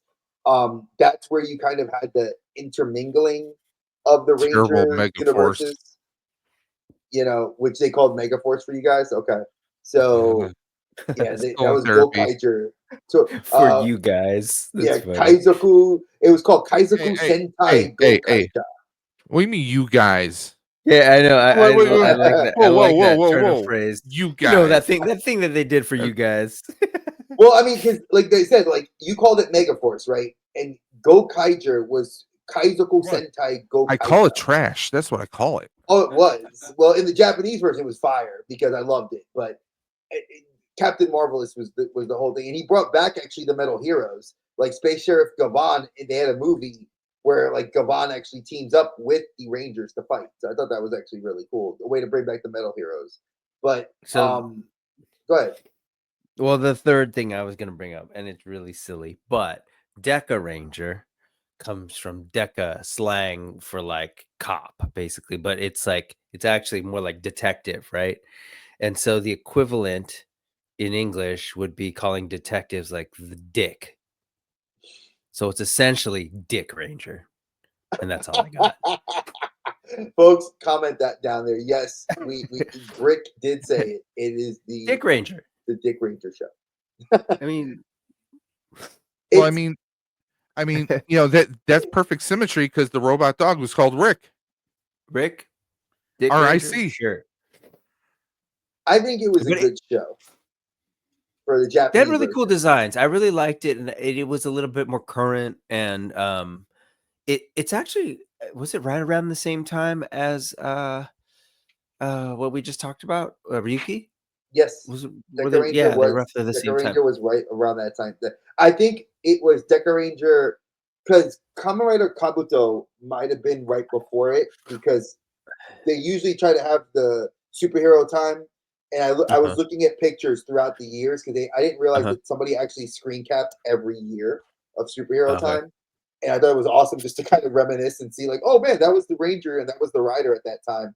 And I can't remember I think around this time Ryuki might have been the Ranger or the Okay. Kamen Rider to the Rangers at that point for I superhero I time. just it just occurred to me that like production wise and sort of style, like that they feel similar, but like a lot of the character designs, the suit designs, and everything for Deca Ranger, I thought were pretty cool, and including the dog ones. And I'm with you; it actually would have been even more interesting if his helmet was like more dog form. I 100%. I agree with that. absolutely love Cat Ranger though. That's like still to this day, even just the color blocking and everything. One I of my mean, favorite I think that was the suit. first time in, at least as far as Rangers, that we had an orange. Oh, The orange color used in the Yeah, series. That's the because first time that they used that. Boone Boonger has an orange one, and Yeah. it was and they're yeah, still No, going. So. no, but like as far as the Rangers in the U.S., I mean No, that's the you're first time right. that they did. Although they had a janitor who his name was Boom, and he was just a complete idiot. He told lies. There's an episode where his parents come to visit, and they think that he's a ranger. So he actually gets to morph one. It's a one-off morph for him. It was terrible.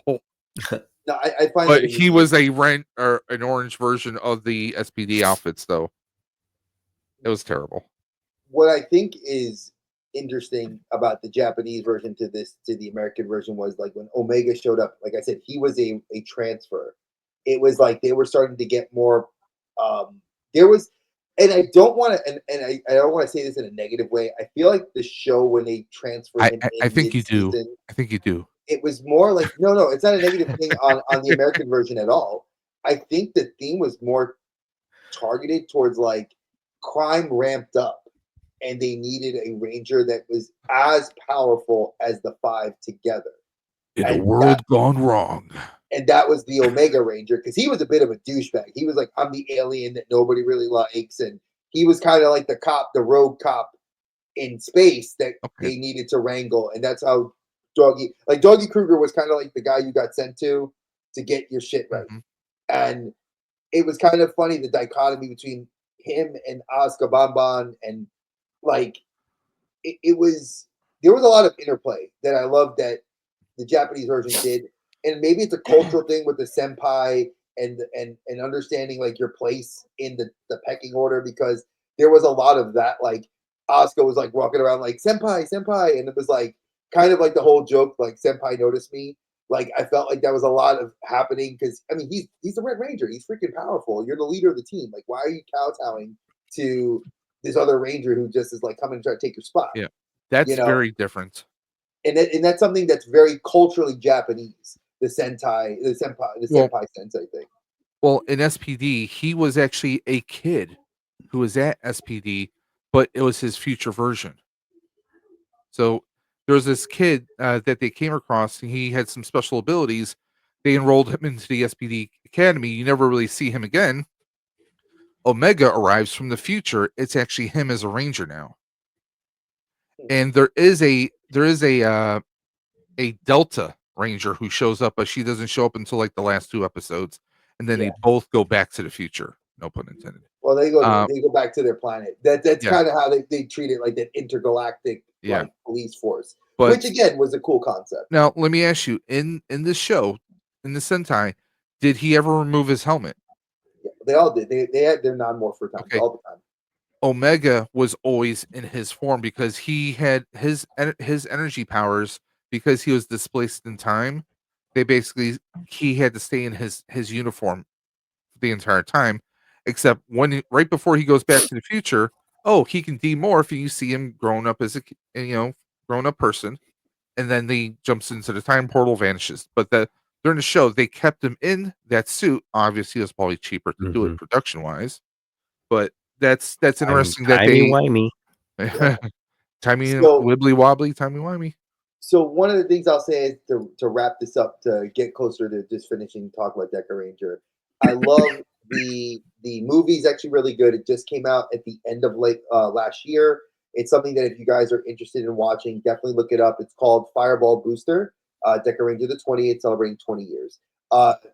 Jasmine, Umiko, the Pink and Yellow Rangers return. The Blue Ranger returns. Senchan and Asuka Bamban do not return for their roles. So it is. I have not seen this movie yet, and it's actually the Red Ranger gets a really dope power up. Like it's a power up past the SWAT armor, and it looks really cool. It's the cover of the DVD. I downloaded it, so I will be watching it, and I will give a review later on. Maybe when we do Sentai Discussion 4, I'll talk a little bit about it. But again, I absolutely love when we talk about these things. Like I said, I'm very tickled in a very happy way to see In an Dave. Elmo kind of way. Yes, and it's I'm, so. I'm very tickled in a very happy.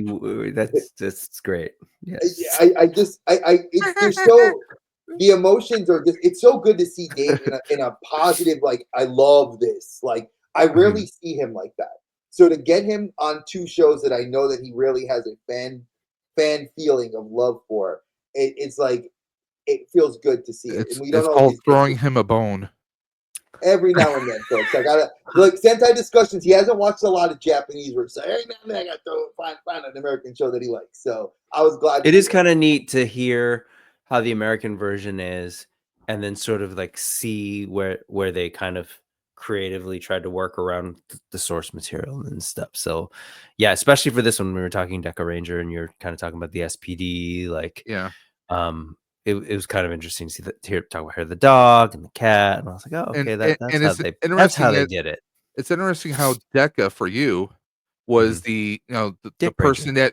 that well, yeah, the Dick Ranger, that he was the one that people would send officers to get straightened out. In SPD, Oh my god. Kruger actually sends the Rangers to a friend of his on a different planetoid, and he's basically like this big baboon who's an SPD, and he basically trains them, and eventually they earn their SWAT armor and their SWAT sword and everything. So they earn their weapons and everything by being straightened out and trained by him, actually. So it's kind of interesting that they kind of still kind of took some of that and adapted it. No, it's very cool. So obviously, like I said, we're going to be doing the next episode in July. That will be Sentai 4, and like I said, 4 is going to be really cool. I'm already kind of getting the research together for that, so we'll be looking to do that probably mid-July. Maybe it might be my birthday episode. I don't know yet. I haven't decided yet. because it happens to be on a Friday. We so we might do we, that. we canceled your birthday, didn't you know? Yeah, I know you guys canceled it, you sons of bitches.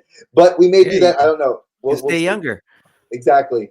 But then like I said, we are doing this as monthly as we can. I know Brick's schedule, my schedule, and Dave's. It's kind of for the summers. I know with your teacher and I know with my wife, you get busy and the kids are home. So I'm trying to find workaround. So expect another episode for us to pop up in July, and then in August we will try to resume it again. If by some reason our schedules don't sync up, we will do a pre-recorded and we'll air it in August for you guys as well. So again, thank you guys for getting a chance to spend time with us and watching it. Yep. You guys know where to find me and Dave, and obviously Brick. You guys know that we're not going to go into our whole spiels. You guys Yep. know and love us. This is what And- whenever we do this shtick, you guys know it's the three of us adventuring through the multiverse to have fun. So Dave, And we hope you guys are enjoying the new time slot that we adapted to it at 9 p.m. on Friday nights. So we hope you're enjoying that. We will still be doing the occasional. Are we still going to be doing the rotations where we have a week or so off? yes, we will be getting to the rotations back. It's just I know that we had a lot of people that were coming on. So be expecting a lot of guests that you'll be seeing prior to us, and then we will resume our normally scheduled time off when we need it as per coming up. So be expecting that, and we will let you know. But we will have a pre-recorded episode in there for you to watch. So Dave, take us on out, my friend. Guys, thank you for checking out the Outer Dimensions podcast. Don't forget, you can always follow us. You can follow Brick Something on Instagram. You can follow Dre, the Geek Dad, on Instagram. You can follow Dave's _ Dimension on Instagram. And don't forget, you can also follow the Outer Dimensions podcast on Instagram as well. But guys, until next time, you know what we say. We say it every single time. We're going to catch you on the flip side. Of course, watch your head on the way out. Right, Dre? Watch you out of the way out of the portal. We'll see you next time. Take care, guys. See you guys. Dre and Dave hit it hard in the dark, spinning tales from the void never bark. Movie shows they tear apart, dimensions clash, they ignite the spark.